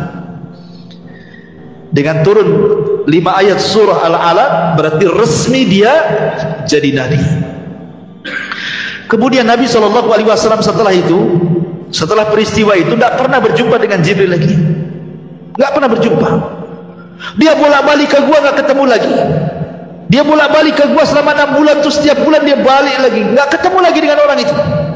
Sehingga Nabi SAW menyangka bahwa itu adalah jin, setan atau apa gitu kan, karena cuma sekali saja. Akhirnya kemudian setelah 6 bulan lewat, Rasul sudah sesak, itu siapa yang menjumpai saya sebenarnya. Setelah 6 bulan lewat, tiba-tiba kemudian Rasul ketika berjalan ke Gua Hira mendengar ada suara di atas memanggil-manggil, "Ya Muhammad," gitu. "Ya Muhammad," gitu. Rupanya dia tengok-tengok tak ada apa-apa. Rupanya ketika melihat ke atas, ada Jibril di atas dalam bentuk aslinya. Kalau tadi ke gua kan dalam bentuk manusia, di langit dalam bentuk asli. Memiliki 600 sayap. Satu sayap terbentang saddal ufuk, dari mulai terbit matahari sampai terbenamnya itu. Satu sayap saja itu. Sehingga seolah-olah kalau kita melihat ke depan sayap Jibril, ke belakang sayap Jibril, samping kiri kanan sayap Jibril, itu baru satu sayap tuh. Demikian besarnya sayap Jibril. Bagaimana Jibril? Itu baru sayapnya. Akhirnya kemudian Rasul pun ketakutan, menggigil dia. Gimana nggak menggigil? Kita saja ketemu ular piton aja menggigil. Ya. Pemanya antum lagi main-main di got gitu ya, ini di parit-parit sini. Tuh ada ular piton besar gitu ya, 10 meter gitu. Menggigil antum. Ya. Itu baru tengok ular tuh. Gimana lebih daripada ular kan itu. Jadi wajar Rasulullah SAW manusiawi, menggigil dia melihat Jibril dalam bentuk asli itu. Akhirnya dia lari ke rumahnya Khadijah. Sampai di rumah Khadijah dia mengatakan, "Dathiruni, dathiruni ya Khadijah, selimuti aku, selimuti aku." Dia menggigil demam tuh. Kenapa Rasul minta diselimuti? Karena selimut itu biasanya mengurangi rasa takut. Ya kan? Antum kalau ketakutan pasti ambil selimut. Gitu ya. Kurangilah kan, kurangi takut diselimuti itu. Apalagi ada istri dalamnya, makin dia takut. Jadi Khadijah itu ingin supaya mengurangi rasa takut Nabi. Diambil selimutnya, dia pun masuk ke dalam. Ya. Kemudian dirayu Nabi SAW, diingatkan kebaikannya. Kata Khadijah, "Orang sepertimu wahai suamiku, la yukhzikallahu abada." Demi Allah tidak ada yang menghinakan kamu. Apa yang kau lihat peristiwa itu bukan pertanda kau akan dihinakan, tidak. Kau ini orang baik, kau ini kalau ngomong jujur, kau suka menghormati tamu, kau suka nolong orang, gak akan terjadi apa-apa, kata Khadijah. Kan enak kalau punya istri kayak gitu ya. Antum sudah kerja ya, sudah bangkrut, pulang kehujanan demam ya. Sampai rumah istri pula, "Mana bang jatahnya bang?" Gitu. Bukan ditanya, ya kan, ada uang atau tidak gitu. Intinya bahwa Khadijah ini berusaha melembutkan hati Rasul sampai Rasul zahabar raw dalam riwayat, sampai betul-betul hilang takutnya, betul-betul takut. Sampai di sini perjuangan Khadijah memberikan keterangan kepada Rasul. Tidak, Khadijah bawa Rasul keesokannya kepada siapa? Kepada saudaranya Waraqah ibn Nawfal. Kemudian kata Khadijah, wahai Waraqah, suamiku ini mengalami begini-begini dari peristiwa. Apa pertanda ini? Maka Nabi SAW kemudian menceritakan kisah mulai dari Gua Hira, kemudian Jibril memeluk dia, kemudian turun surah Al-Alaq sampai ketemu dengan Jibril dalam bentuk asli gitu ya. Kemudian Waraqah ketika itu kaget dan mengatakan, betul kau berjumpa dengan namus? Namus itu artinya makhluk yang bersayap. Iya, kata Rasulullah. Wallahi, demi Allah, kata Waraqah, namus itu pernah turun kepada Musa dan kepada Isa, sekarang kepadamu, engkau akan jadi nabi gitu. Demi Allah, kalau aku masih muda, kata Waraqah, ketika kau mengusirmu, aku yang akan membelamu. Rasul kaget. Hei Waraqah, orang sebaik aku akan diusir? Enggak ada orang yang mencela aku, semua orang mengatakan Shadiqul Amin, aku akan diusir katanya. Kata Waraqah, ya, tidaklah orang yang membawa seperti yang kau bawa kecuali illa uti, pasti disakiti, pasti akan diuji. Tapi sayang 6 bulan setelahnya Waraqah meninggal dunia. Dari sini terjadi khilaf pendapat, apakah Waraqah ini orang yang pertama masuk Islam dari kalangan orang dewasa ataukah Abu Bakar? Ada yang mengatakan Waraqah, ada yang mengatakan Abu Bakar. Ada yang memperinci, Waraqah itu dia beriman saat Nabi jadi Nabi, belum diangkat jadi Rasul. Tapi Abu Bakar adalah masuk ke dalam agama Rasul saat dia sudah jadi Nabi dan jadi Rasul. Ada yang kemudian berusaha menjamak seperti itu ya. Jadi kalau Waraqah itu hanya sebatas beriman, kalau Abu Bakar bukan hanya beriman tapi mendakwahkan, gitu maksudnya. Baik, kembali. Jadi setelah kemudian Nabi SAW diberi nasihat oleh Waraqah supaya sabar, macam-macam lah. Apa yang gua hadapi ini luar biasa. Nanti akan diingatkan lagi pesannya Waraqah ini saat kematian Khadijah masalahnya. Oleh Khadijah itu akan diingatkan lagi. Nah, akhirnya kemudian setelah Nabi SAW kemudian agak tenang, tidurlah di malam hari. Ketika dia sedang tidur, Jibril datang memanggil-manggil dari langit, ya ayyuhal muddathir qum fa'anzir wa rabbaka fakabbir wa thiyabaka fatahhir wa rujza fahjur wa la tamnun tastakthir wa li rabbika fasbir. Turun surah Mudaththir. Terkejut Nabi ya, karena Jibril mengatakan, membawakan firman Allah, ya ayyuhal muddathir, hai orang yang berselimut, qum, berdiri, fa'anzir, kau sudah boleh memberikan peringatan kepada manusia. Jadi kalau apa bedanya nubuah dengan kerasulan itu? Kan nubbi'a bil alaq wa ursila bil mudaththir, diangkat jadi nabi dengan turunnya 5 ayat surah Al-Alaq, dan diangkat menjadi rasul dengan turunnya 5 ayat surah Al-Mudaththir. Kalau nubuah itu belum ada perintah untuk tabligh, belum ada perintah untuk menyampaikan risalah, hanya disuruh beriman, ya kan? Tetapi kalau sudah rasul, ini bukan hanya beriman tetapi sampaikan kepada manusia. Akhirnya mulailah Nabi SAW ketika turun ayat ini, dia panggil Khadijah, ya Khadijah, sesungguhnya saya Rasulullah. Kul, katakan, asyhadu an la ilaha illallah wa anni Rasulullah. Maka Khadijah langsung mengatakan asyhadu an la ilaha illallah wa annaka Rasulullah. Maka dialah orang yang pertama kali beriman sebelum ada orang yang beriman. Belum ada orang laki-laki beriman, belum ada anak-anak beriman. Khadijah yang pertama kali mengucapkan asyhadu an la ilaha illallah wa annaka Rasulullah. Makanya ketika Aisyah radhiyallahu anha menikah dengan Rasul kemudian cemburu, karena Rasul SAW selalu menyebut-nyebutkan kebaikan Khadijah padahal sudah meninggal orangnya. Kata Aisyah, Rasul, kenapa lah kau ini menyebut-nyebut nenek-nenek, maksudnya yang sudah tua. Khadijah sudah tua, sudah meninggal pun di hadapanmu ada gadis cantik. Cemburu Khadijah ya. Kata Nabi SAW, ya Aisyah, jangan kau bandingkan kau dengan Khadijah. Khadijah orang yang pertama beriman saat manusia kufur. Khadijah yang pertama kali membenarkan saat manusia mendustakan. Khadijah yang pertama kali menginfakkan seluruh hartanya di saat manusia bakhil. Dari perut Khadijah semua lahir keturunanku. Apa kau bisa berbanding dengan Khadijah? Ya, nggak bisa. Nggak bisa dibandingkan, kata Nabi SAW, dengan Khadijah itu. Masyarul muslimin yang dimuliakan Allah Subhanahu wa ta'ala, akhirnya Khadijah pertama yang beriman, diajaknya anak-anaknya, ya, Ruqayyah, Zainab, semua diajak masuk Islam, ya. Termasuk kemudian budaknya Zaid ibn Harithah masuk Islam, termasuk Ali bin Abi Thalib yang ketika itu jadi anak angkat Rasul di usia 10 tahun juga diajak masuk Islam. Artinya Rasul dimulai dari keluarga, istrinya, anak-anaknya, anak angkatnya, budaknya, semua masuk Islam.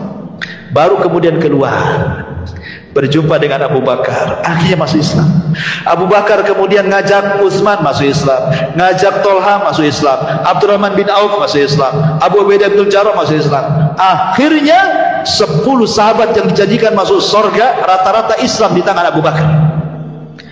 Dan itu berlangsung selama 3 tahun, yang disebut dengan dakwah sirriyah, namanya dakwah door to door, sembunyi-sembunyi.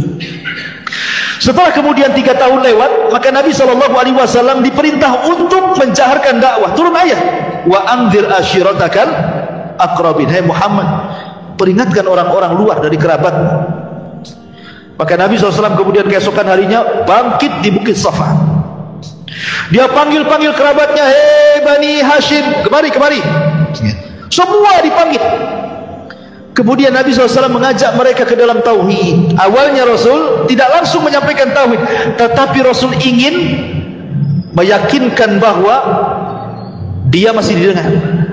Kata Nabi SAW, bagaimana pendapat kalian kalau ada tentara di belakang Bukit Abi Qubais ini, yang sekarang jadi istana raja itu Bukit Abi Qubais, ada tentara yang akan menyerang kalian, percaya nggak dengan ucapan? Mereka mengatakan, percaya wahai Muhammad, karena engkau tidak pernah berdusta. Ya. Jadi kalau orang yang jarang berdusta kalau ngomong pasti dipercaya. Kalau orang banyak dusta sekali ngomong, walaupun benar, hoax kan gitu, hoax gitu. Padahal benar tuh, karena dikenal suka dusta masalahnya.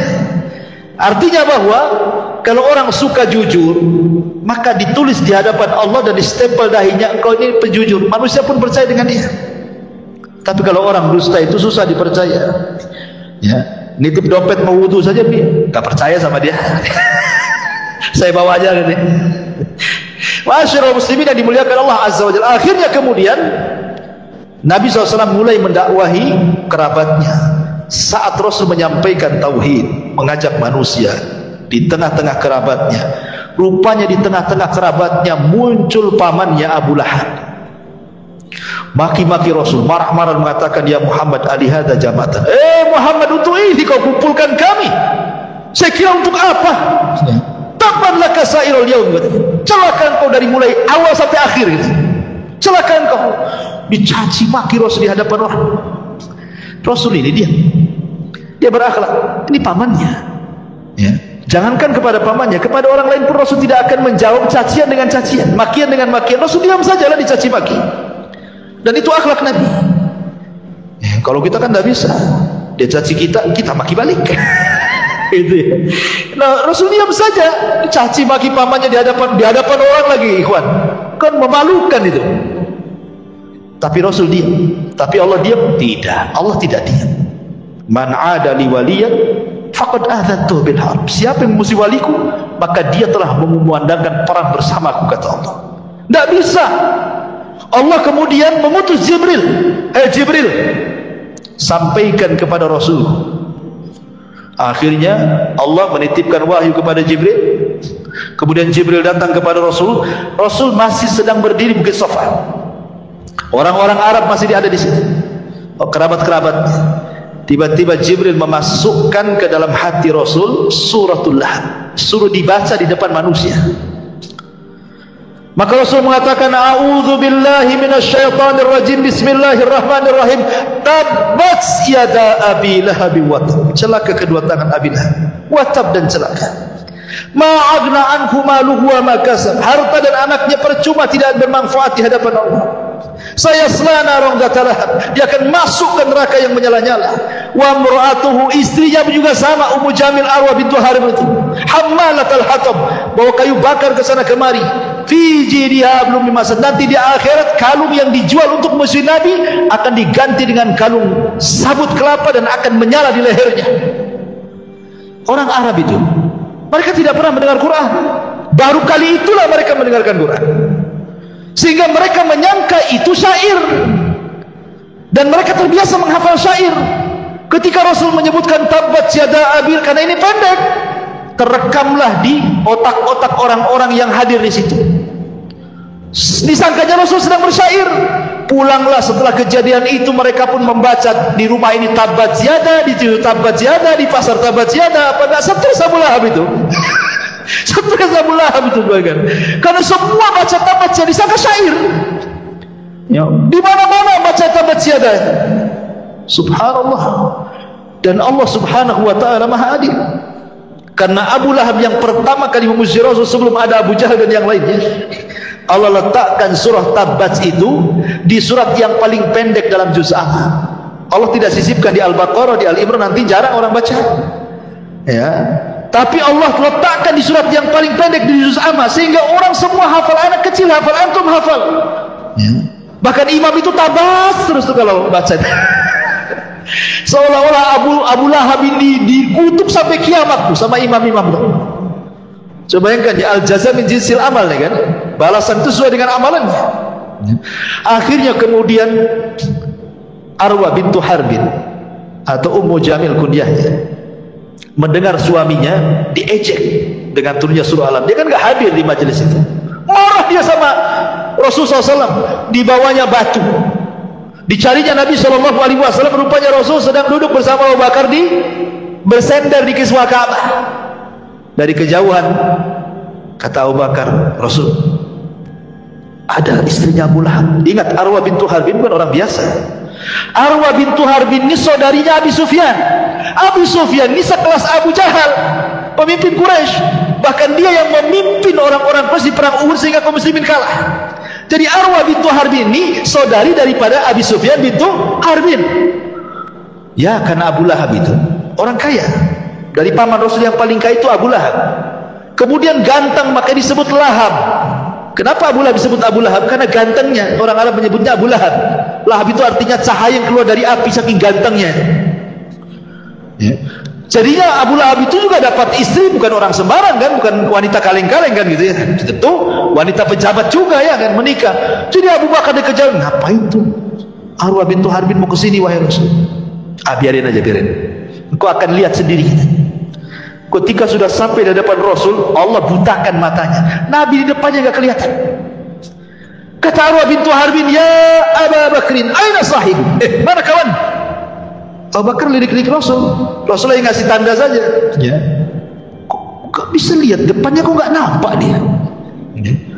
Kemudian kata Abu Bakar, masya'nuki ya Ummu Jamil, mau apa kau mencari temanku? Maksudnya Rasulullah SAW. Maka dia mengatakan, balagani, katanya, telah sampai kepadaku, katanya kan, bahwa dia mencela suamiku. Kemudian dia membacakan bait syair, mudhammaman asaina wa amrahu qalaina, ila akhir syair. Dia menyebut Muhammad itu menjadi mudhammam. Muhammad itu artinya banyak pujian, mudhammam itu banyak celaan. Aina mudhammam, mana mudhammam, katanya, sambil pegang batu. Kata Abu Bakar, mau apa kamu itu? Kata Ummu Jamil Arwa bintu Harbin, lau ra'aituhu la aqamnahu bihadzal hajar fa. Kalau aku lihat, akan ku lempar batu ini di mulutnya, katanya. Orang ngajar dia, katanya. Terus pergi. Ya. Kata Rasulullah, lihat wanita itu wahai Abu Bakar, dia tidak sedang mencela, dia tidak menyebut Muhammad tapi mudhammam, katanya. Siapa mudhammam itu? Namaku kan Muhammad, katanya. Dia salah orang, katanya. Harusnya dia Muhammad. Saya kan bukan mudhammam, saya Muhammad, katanya. Muhammad itu banyak pujian, mudhammam terbalik, banyak celaan. Dia salah orang, katanya. Biarkan saja, katanya. Allah sudah butakan matanya, katanya. Dan itu awal Abu Bakar menyaksikan mukjizat Nabi. Ya, nggak bisa kelihatan, itu mukjizat. Ya, jangan seperti orang dulu kalau ingin punya ilmu gak kelihatan, maling pocong apa kali Jumat tali pocong, ya kan. Nah, siapa yang mati nyari Jumat digali, ambil tali pocongnya, nanti taruh diikat di kepalanya, nanti nggak nampak itu. Syaratnya telanjang katanya. Iyalah, orang nggak nampak nggak boleh ngomong. Kan gitu. Tapi masyarakat muslimin yang dimuliakan Allah Azza wa Jalla, intinya bahwa akhirnya kemudian permusuhan Abu Lahab dengan Ummu Jamil luar biasa kepada Nabi. Ya. Bahkan Ummu Jamil ini sampai diambil kalungnya untuk dijual. Ya. Dijual untuk apa? Biaya menyebarkan hoax. Jadi dia, karena kan teman-teman mamanya banyak kan, jadi ngerumpilah di teman-teman mamanya itu, ngadu domba sana sini, makanya disebut hammalatul hatab. Ya, ngadu domba ke sana kemari. Jadi kalau Ummu Jamil menyakiti Rasul dengan lisannya, dengan cara menyebarkan hoax, kalau Abu Lahab dengan fisiknya, naruh kotoran di depan pintu Nabi, ya, sampai ketika Rasul SAW melihat setiap ada kotoran di pintu rumahnya, Rasul mengatakan, apakah begini akhlak Arab, wahai saudara-saudaraku, katanya. Datang Hamzah, belum masuk Islam Hamzah itu, masih kafir, mendengar bahwa banyak kotoran di rumah pintu Rasul, dan itu dilakukan oleh pamannya. Abu Lahab marah dia, walaupun dia masih musyrik. Dia datang ke rumah Rasul, diambilnya kotoran, dicarinya Abu Lahab. Ketika sudah ketemu, diletakkan di kepalanya, katanya. Kemudian mengatakan, hei Abu Lahab, kau jangan macam-macam dengan ponakanku si Muhammad, karena aku sudah mengikuti agamanya. Padahal belum, dia pura-pura saja supaya ingin membela Rasulullah SAW, karena sudah keterlaluan, bukan akhlak Arab ini. Jadi sampai seperti itu, akhirnya justru kata-kata itu menjadi sebuah kebaikan. Akhirnya Hamzah masuk Islam kan itu. Makanya kalau kita mengatakan sesuatu terkadang jadi doa. Nah, katakan yang bagus-bagus, jadi doa. Seperti memangnya contohnya ibunya saya Sudes gitu ya. Pernah saya ceritakan, saya Sudes itu kan kecil-kecil nakal dia. Ya namanya anak-anak remaja kan nakal biasa. Nah, jadi kalau sudah nakal itu ibunya sudah pening kepala, apa katanya? Hei saya Sudes, daripada kau nakal ke Masjidil Haram sana, udah jadi imam kau di sana. Itu aja yang diucapkan. Kalau nakal lagi ibunya ngomong gitu lagi. Kalau nakal itu lagi diucapkan. Jadi tidak pernah mengucapkan kalimat ini kecuali izhab ilal haram. Kau pergi ke haram, mudah-mudahan kau jadi imam di situ. Akhirnya ucapan seorang ibu yang soleh. Jadi kenyataan siapa yang tidak kenal Imam Sudes? Ya, jadi Imam Masjidil Haram tuh sampai sekarang siapa yang tidak kenal, satu dunia kenal Imam Sudes. Jadi kita pun sama, kalau punya anak nakal itu, sana ke Al-Fajri itu, gantikan Pak Imam tuh. Nanti kegantikan betul. Artinya kan mudah-mudahan jadi gini, ini enggak mati aja kau kata. Toto ketabrak mati betul. Ya. Jadi jangan sampai kemudian seseorang itu mengucapkan kalimat buruk apalagi ke anak itu, nanti jadi kenyataan. Taib kembali. Akhirnya kemudian permusuhan terus sampai pada waktunya. Akhirnya kemudian Nabi SAW betul-betul diperangi oleh orang-orang kafir Quraisy. Tampillah Abu Jahal, tampillah Umayyah, tampillah kemudian Al-Walid, macam-macam musuh-musuh Nabi SAW. Akhirnya mulai menyakiti Rasul. Ya, terlalu panjang kalau saya ceritakan. Intinya bahwa mereka melakukan permusuhan kepada Nabi SAW sampai akhirnya mereka dengan cara lembut tidak bisa, dengan cara kasar tidak bisa, balik lagi ke lembut tidak bisa. Akhirnya mereka memutuskan untuk membunuh Nabi. Mereka ngomong kepada Bani Hashim, serahkan Muhammad kepada kami biar kami bunuh. Kata Bani Hashim, tidak, kami tidak akan menyerahkan orang kami. Kalau begitu kalian akan kami keluarkan dari Quraisy, dari Mekah, dan kami akan boikot semua makanan, tidak ada yang sampai kepada kalian. Kalian tidak boleh bicara dengan kami, kami tidak akan bicara dengan kalian. Wanita kalian tidak boleh menikah dengan laki-laki kami ataupun sebaliknya. Begitu semuanya diketatkan sehingga terjadi kemudian hisar, boikot selama 3 tahun, sampai orang-orang Bani Hashim ini saking kelaparannya makan daun karena tidak ada makanan masuk.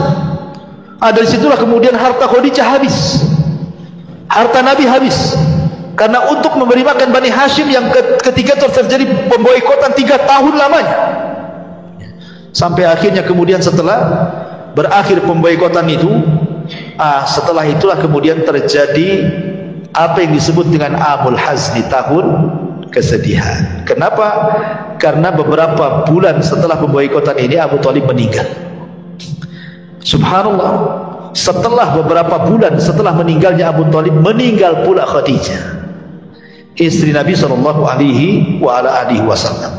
Maka semakin sempitlah dakwah Rasul karena orang-orang itu semakin berani. 18 kabilah mengancam Rasul, jangan berdakwah, kau sudah tidak ada siapa-siapa lagi yang melindungi kamu, kalau tidak kami bunuh. Akhirnya Rasul sudah tidak bisa berdakwah terang-terangan, kembali ke dakwah sirriyah, dakwah ketidak terang-terangan. Dia hanya bisa ngajak ya sebisanya diajak, karena sudah nggak bisa terang-terangan lagi, karena diancam dibunuh. Akhirnya semakin buruk suasananya, maka Rasul kemudian beringin mencari areal baru untuk berdakwah. Terpikir hendak ke Taif.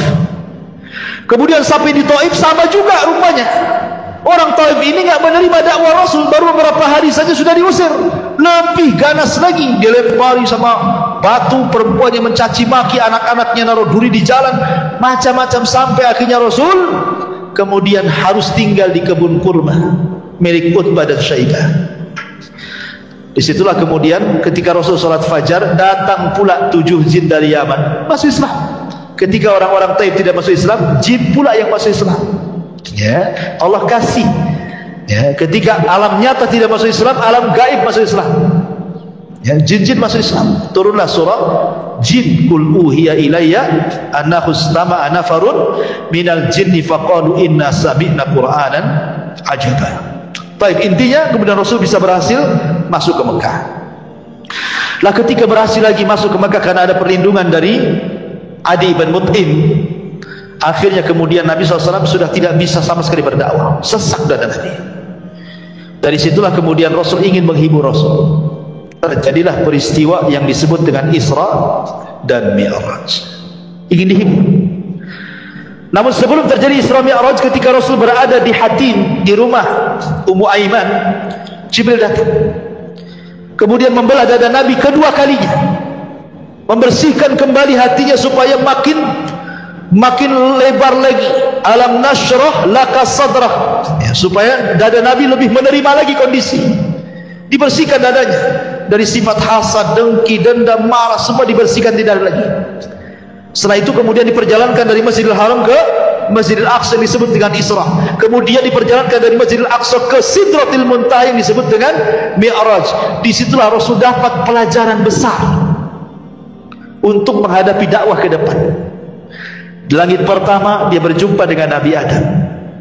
Adam itu hijrah dari sorga ke bumi, maka dia akan hijrah dari Mekah ke Madinah. Berjumpa dengan di langit kedua dengan Yahya ibn Zakaria dan Isa ibn Maryam. Seolah-olah nanti setelah hijrah engkau Muhammad, engkau akan disakiti seperti dua nabi disakiti. Dari mana? Dari orang-orang Yahudi. Yahya dipenggal lehernya, jadikan mahar wanita pelacur. Nabi Isa diburu kemudian diangkat ke langit. Maka engkau pun sama akan mengalami hal yang sama.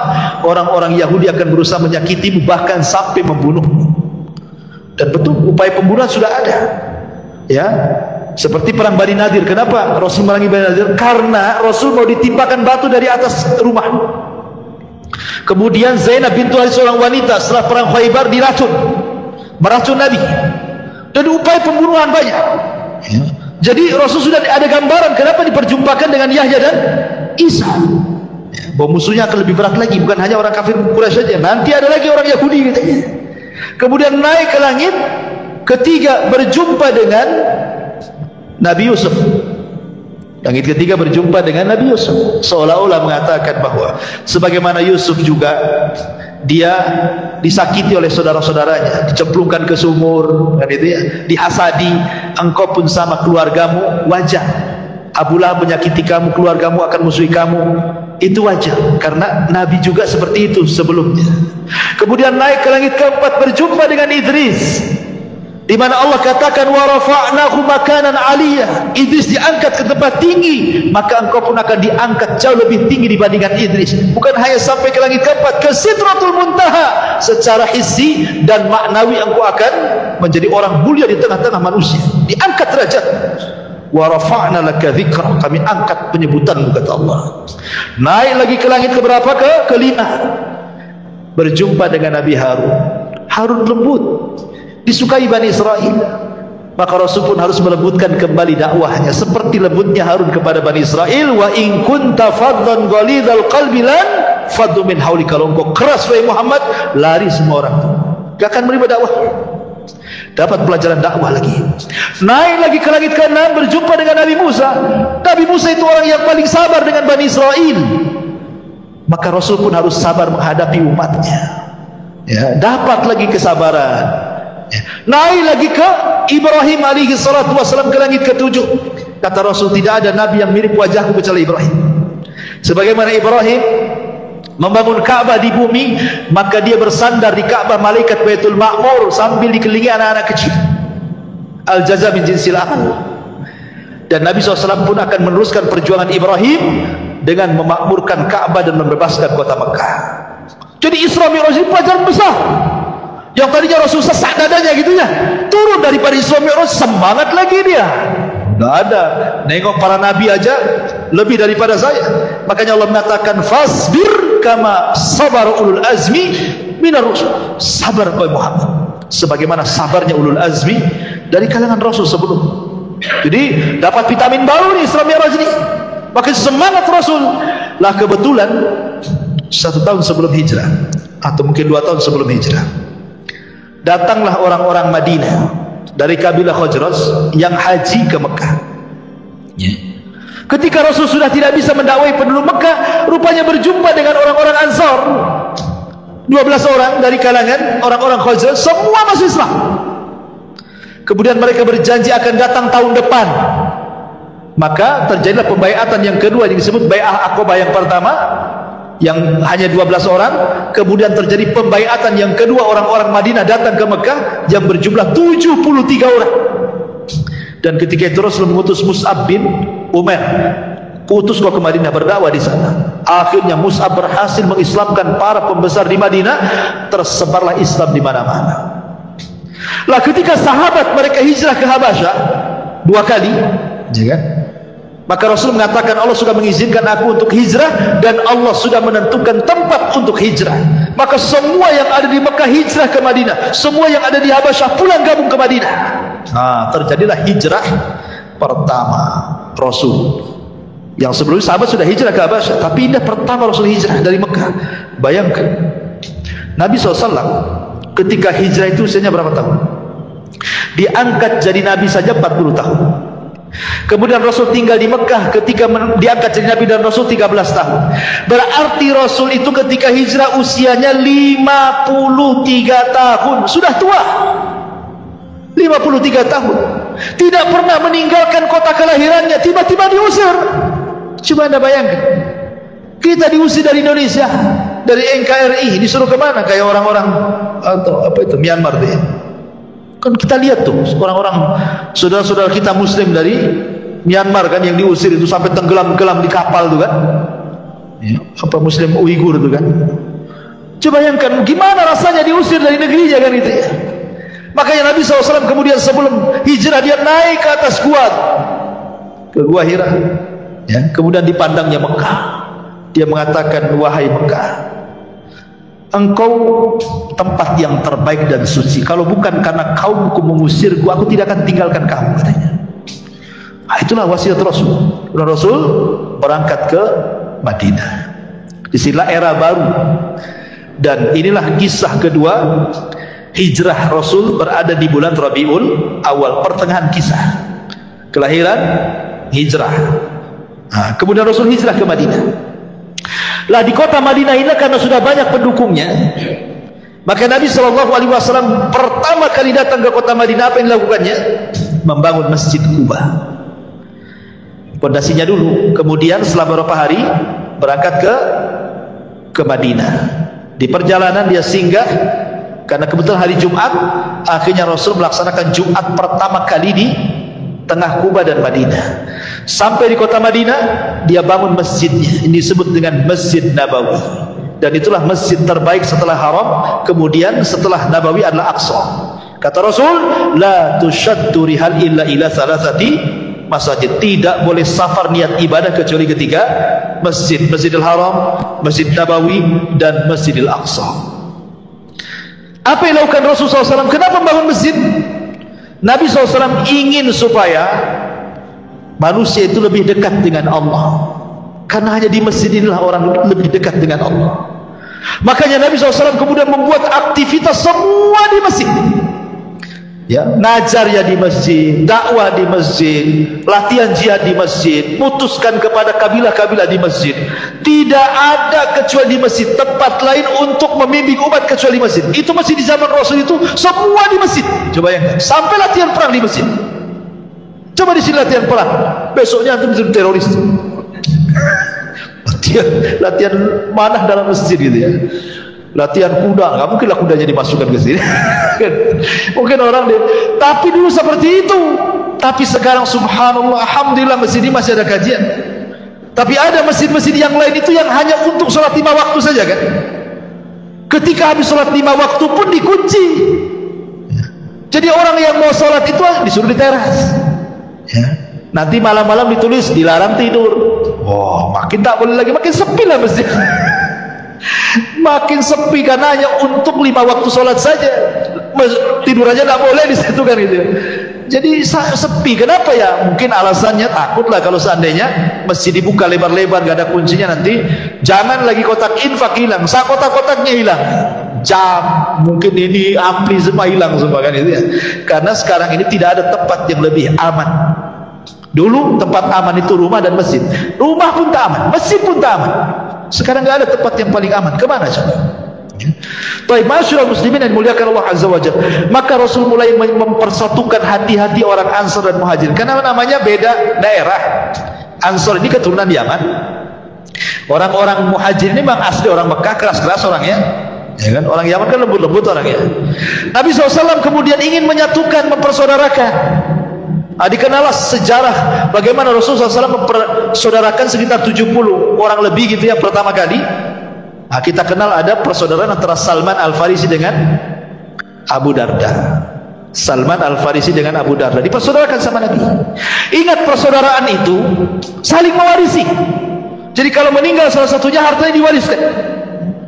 Tapi setelah perang Badar turun ayat bahwa harta waris itu hanya untuk yang ada hubungan rahim saja, ahli waris saja.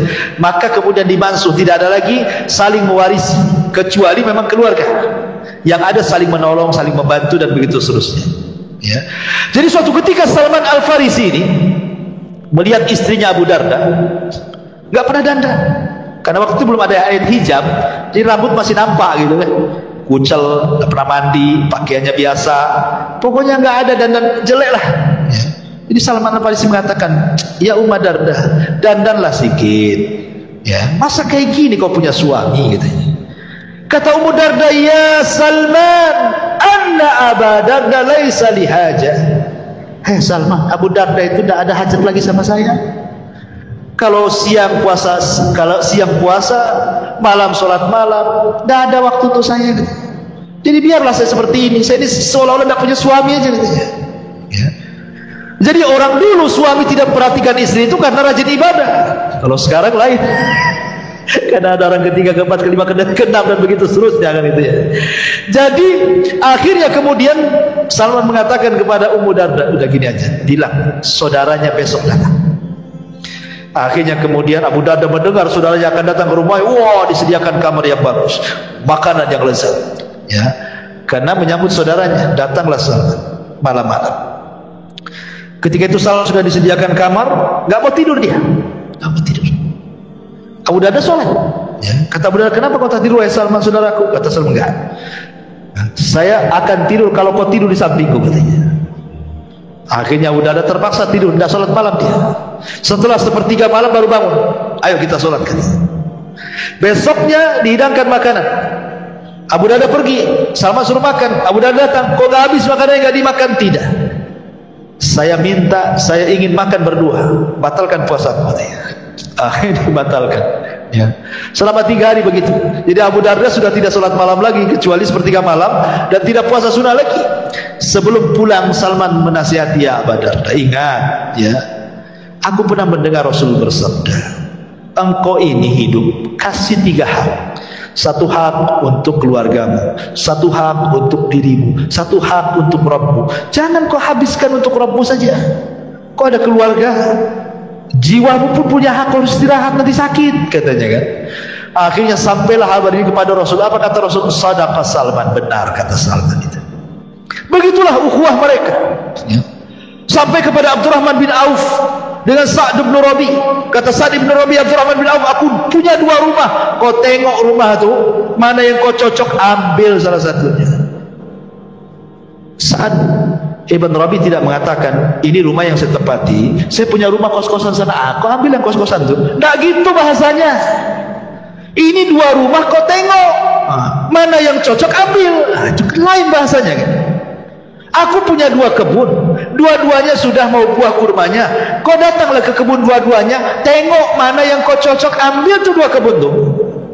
Bukan bahasanya, ini kebun mau berbuah, ini nanti saya panen, kau yang itu dulu aja, kau tanam dulu aja. Enggak gitu. Aku punya 3 istri ini, aku tengoklah 3-tiganya. Kan belum ada hijab waktu itu. Kalau kau cocok ke yang istri pertama atau istri kedua atau istri yang paling muda, istri ketiga, aku tinggal tunjuk saja Abdurrahman, nanti besok ku ceraikan dia. Tunggu sampai masa idahnya, ku danai kau nikah dengan dia. Ada orang kayak gitu, menghasilkan istrinya. Ya, 1 aja pengen 2, yang 2 pengen 3, mau dibalikan ke orang. Nggak bisa carok istilah untuk diambil orang. Artinya bahwa sampai seperti itulah persaudaraan Muhajirin dan Ansor gitu loh, luar biasa gitu. Siapa yang mendidik mereka? Nabi SAW. Sampai akhirnya kemudian setelah Rasul agak lama di kota Madinah, barulah terjadi syariat jihad. Terjadi peperangan banyak yang sudah saya ceritakan. Terjadi perang Badar, perang Uhud, perang Hunain, Fathu Makkah, Hudaybiyah, perang Tabuk, perang Mu'tah, macam-macam perang kan.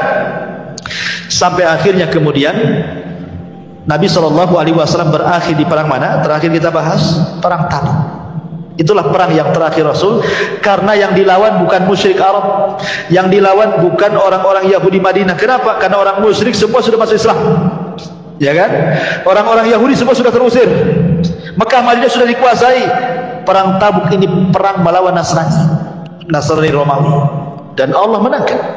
Ya, Ma'asyiral muslimin yang dimuliakan Allah Azza wa Jalla. Lah setelah itulah kemudian detik-detik wafatnya, dan ini pembahasan terakhir, bahwa kelahiran di bulan Rabiul Awal, hijrah di bulan Rabiul Awal, dan wafat pun di bulan Rabiul Awal. Bagaimana kisah kematiannya? Ma'asyiral muslimin yang dimuliakan Allah Subhanahu wa taala. Ketika Nabi SAW pulang dari Fathu Mekah, kemudian Nabi SAW turun ayat surah Al-Ma'idah ayat 3. Al-yawma akmaltu lakum dinakum wa atmamtu alaikum ni'mati wa raditu lakumul islam madinah.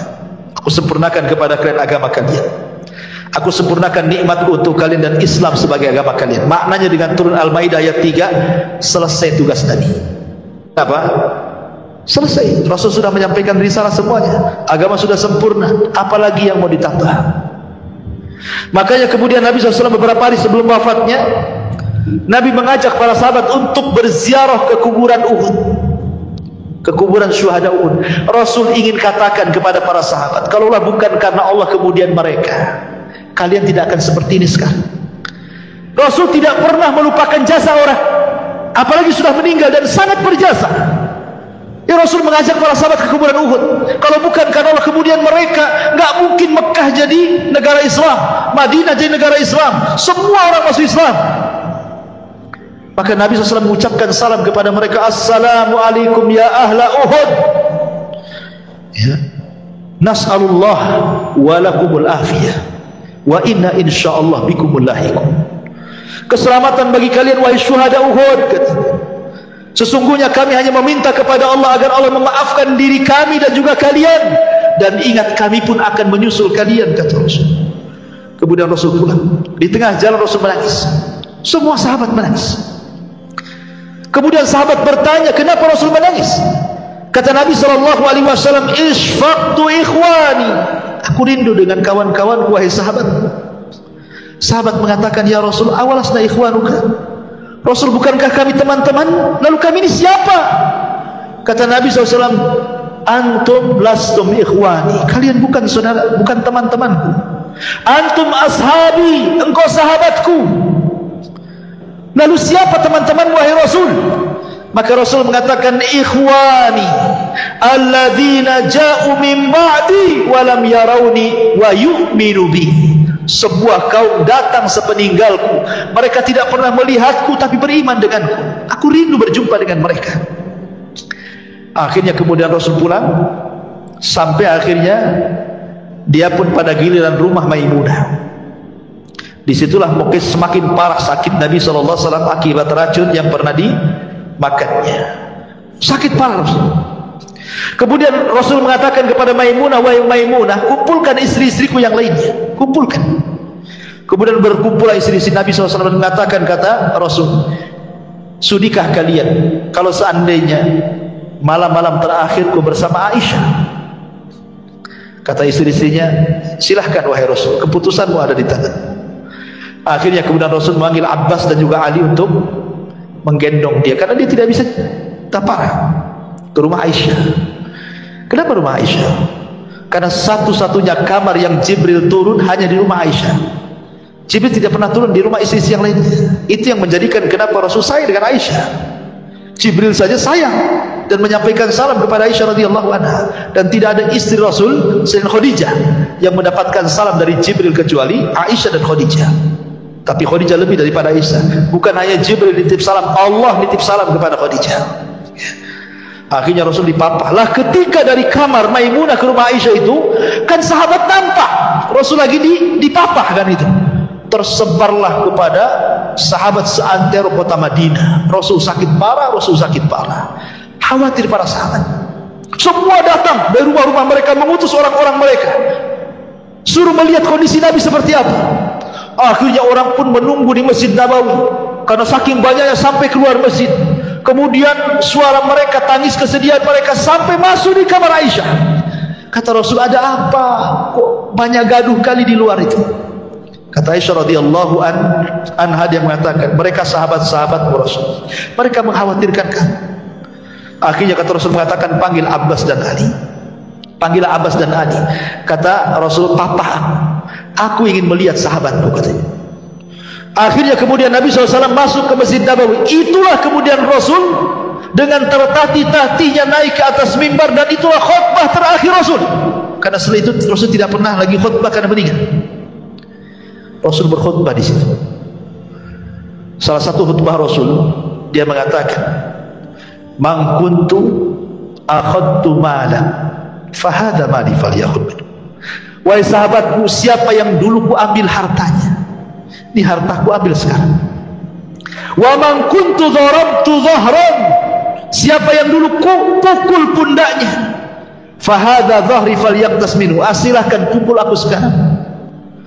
Wa man kuntu syatamtu irdan, fahada irdi falyaqtas minhu, atau dulu pernah ku caci, ku maki, ku rendahkan, ku gibah, ini kehormatanku, caci sekarang, maki sekarang, rendahkan sekarang. Seolah-olah Rasul ingin mengajarkan kepada kita bahwa di akhir-akhir hayat itu kalau bisa jangan membawa dosa. Jangan membawa dosa. Kalau orang sudah sakit dan parah, ya, kalau bisa minta maaf orang lain. Jangan kemudian setelah meninggal sibuk pula orang berdiri, ya kalau jenazah ini ada hutang, ini keluarganya bisa bayar sama beliau, gitu. Kalau dulu punya salah tolong maafkan, nggak ada gunanya, ikhwan. Justru saat-saat sakit itulah ingat kok dulu kalau punya salah, punya hutang, cepat bayar sama si an. Saya pernah gibah dia, tolong minta maaf sama dia. Kan begitu. Itu yang diajarkan Rasul kepada kita. Akhirnya kemudian Nabi SAW berkhutbah banyak sampai terakhir Rasul SAW kemudian mendoakan para sahabat dan mengatakan, awakumullah, hafidhakumullah, nasarakumullah, dan begitu seterusnya. Semoga Allah menjaga kalian, menolong kalian, melindungi kalian, dan begitu seterusnya. Kemudian Rasul mengatakan, titipkan salamku kepada siapapun dari umatku. Rasul menitipkan salam kepada kita. Kemudian Rasul naik turun dari mimbar, masuk ke rumah Aisyah. Detik-detik wafat, Nabi SAW pingsan berkali-kali. Pingsan berkali-kali. Sampai akhirnya suatu ketika seluruh keluarganya kumpul, tiba-tiba Rasul mengatakan, bisa nggak kalian semua keluar? Bisa nggak kalian semua keluar? Kecuali Aisyah, karena Rasul berada di pangkuan Aisyah. Maka semua keluarganya, istrinya, semua keluar, anak-anaknya. Rupanya maksud Rasul itu kenapa? Karena di depan pintu ada malaikat Jibril dan malaikat maut. Jibril minta izin untuk masuk. Kemudian setelah Jibril mengucapkan salam dan memberitahu bahwa dia bersama malakul maut, kemudian Nabi SAW diberikan pilihan oleh Jibril. Apakah engkau akan tetap hidup, so malaikat maut tidak akan mencabut hari ini, dan engkau akan senang dengan apa yang kau telah perjuangkan selama ini, ataukah engkau akan menyusul saudara-saudaramu di Rafiqil A'la saja, di surga yang paling tinggi bersama para nabi, orang-orang soleh, para siddiqin, para syuhada? Ya, pilih mana? Maka Rasul tiba-tiba mengisyaratkan tangannya. Aisyah mengatakan, demi Allah, aku baru perasan Rasul sedang diberikan pilihan. Karena setiap para nabi diberikan pilihan, mau hidup atau mati, ya kan? Makanya kemudian Rasul menunjukkan sampai ke atas begini, ila rafiqil a'la, ila rafiqil a'la, kata Rasul. Saya memilih ke atas, saya memilih ke atas. Maknanya milih meninggal. Karena apa yang di sisi Allah lebih baik dibandingkan di dunia, ya. Maka Rasul mengatakan, ala wa inna lil mauti la sakarat. Ingat, pada kematian itu ada rasa sakaratnya, ada rasa pedihnya, ada rasa sakitnya. Rasul merasakan sakit luar biasa, melebihi manusia biasa saat kematiannya. Tapi tentu maksudnya adalah rasa sakit yang diderita seorang mukmin saat kematiannya boleh jadi itu akhir menggugurkan semua kesalahannya. Tapi rasa sakit orang-orang kafir saat meninggal boleh jadi itu awal adab bagi dia, ya. Makanya Nabi SAW kemudian terakhir mengucapkan as-salatu salah wa ma malakat aymanu. Jaga oleh kalian semua, jaga oleh kalian semua, dan hamba-hamba sahaya kalian, tolong lindungi mereka, jangan zalimi pada mereka. Itulah ucapan yang terakhir yang diucapkan Nabi SAW. Kemudian dia mengucapkan tahlil la ilaha illallah. Kemudian setelah itu Nabi SAW meninggal dunia tepat pada hari Senin tanggal 12 bulan Rabiul Awal tahun 11 Hijriah. Rasul meninggal dunia. Aisyah radhiyallahu anha melihat kematian suaminya berada di pelukannya. Dia tidak bisa bergerak. Apa yang harus dikatakan kan begitu? Dia sudah meninggal. Sehingga Nabi SAW, Aisyah hanya berusaha berteriak, mata Rasulullah, mata Rasulullah. Rasul sudah meninggal, Rasul sudah meninggal. Maka orang-orang yang di samping pintu masjid yang dekat dengan suara Aisyah itu langsung berteriak, mata Rasulullah, mata Rasulullah. Akhirnya semua mengucapkan kalimat itu. Setelah betul-betul mereka mengatakan bahwa Rasul sudah meninggal, semua seperti orang tidak sadar. Ali tidak sanggup berdiri, Utsman tidak sanggup berdiri. Aneh-aneh kelakuan para sahabat. Utsman pulang, Umar pulang ke rumahnya, ambil pedang, kemudian ngancam-ngancam orang. Siapa yang mengatakan Muhammad mati, ku penggal dia lehernya, katanya. Dia tidak mati. Dia sedang pergi 40 hari, nanti akan kembali matahkan tangan kaki orang munafik. Wah, semua sibuk para sahabat. Apa yang harus mereka lakukan? Kecuali satu orang yang tetap tegar. Siapa? Abu Bakar Siddiq radhiyallahu anhu. Datang Abu Bakar Siddiq radhiyallahu anhu menangkan Umar. Uskut ya Umar, diam kau Umar, ngapain kau teriak-teriak? Tapi Umar tetap aja teriak-teriak dia. Dia masuk ke ruangan Aisyah, kemudian melihat jasad Rasul yang sudah ditutup kain, dibukanya kain, diciumlah keningnya oleh Abu Bakar. Kemudian Abu Bakar mengatakan, tibta anta ya Rasulullah hayyan wa mayyitan. Sungguh indah engkau hai Rasul, baik kau ketika hidup ataupun mati. Kemudian dicium keningnya, ditutup lagi. Kemudian dia keluar masjid. Dia masih melihat Umar lagi marah-marah, gak dipedulikan. Naik di atas mimbar Abu Bakar. Kemudian Abu Bakar mengatakan di hadapan manusia, ayyuhan nas, man kana minkum ya'budu Muhammadan fa inna Muhammadan qad mat, wa man kana ya'budu Allah fa inna Allah hayyun la yamut. Manusia, siapa di antara kalian yang masih menyembah Muhammad, Muhammad sudah mati. Tapi siapa di antara kalian yang menyembah Allah, Allah zat yang tetap hidup dan tidak akan pernah mati. Kemudian Abu Bakar membacakan satu ayat, wa ma Muhammadun illa rasulun qad khalat min qablihi ar-rusul afa immata aw qutilan qalabtum ala aqabikum wa man yanqalib ala akibaihi falan yadurrallaha syai'a wa sayazillahu syakirin. Tidaklah Muhammad itu melainkan sama dengan rasul-rasul sebelumnya. Apakah kalau dia meninggal atau dia dibunuh kalian akan murtad lagi? Demi Allah, siapapun yang murtad dari agama kalian tidak memadaratkan Allah sama sekali, karena Allah hanya membalas orang-orang yang bersyukur di antara kalian. Kata Anas bin Malik, demi Allah, ketika Abu Bakar membacakan ayat ini, seolah-olah ayat ini baru turun, padahal sudah turun dari zaman Nabi. Semua sadar bahwa Rasul sudah meninggal. Maka Rasul SAW kemudian meninggal di hari Senin dan baru dikebumikan di hari Rabu, setelah terangkatnya Abu Bakar Siddiq menjadi khalifah sepeninggal Nabi sallallahu alaihi wa ala alihi wasallam.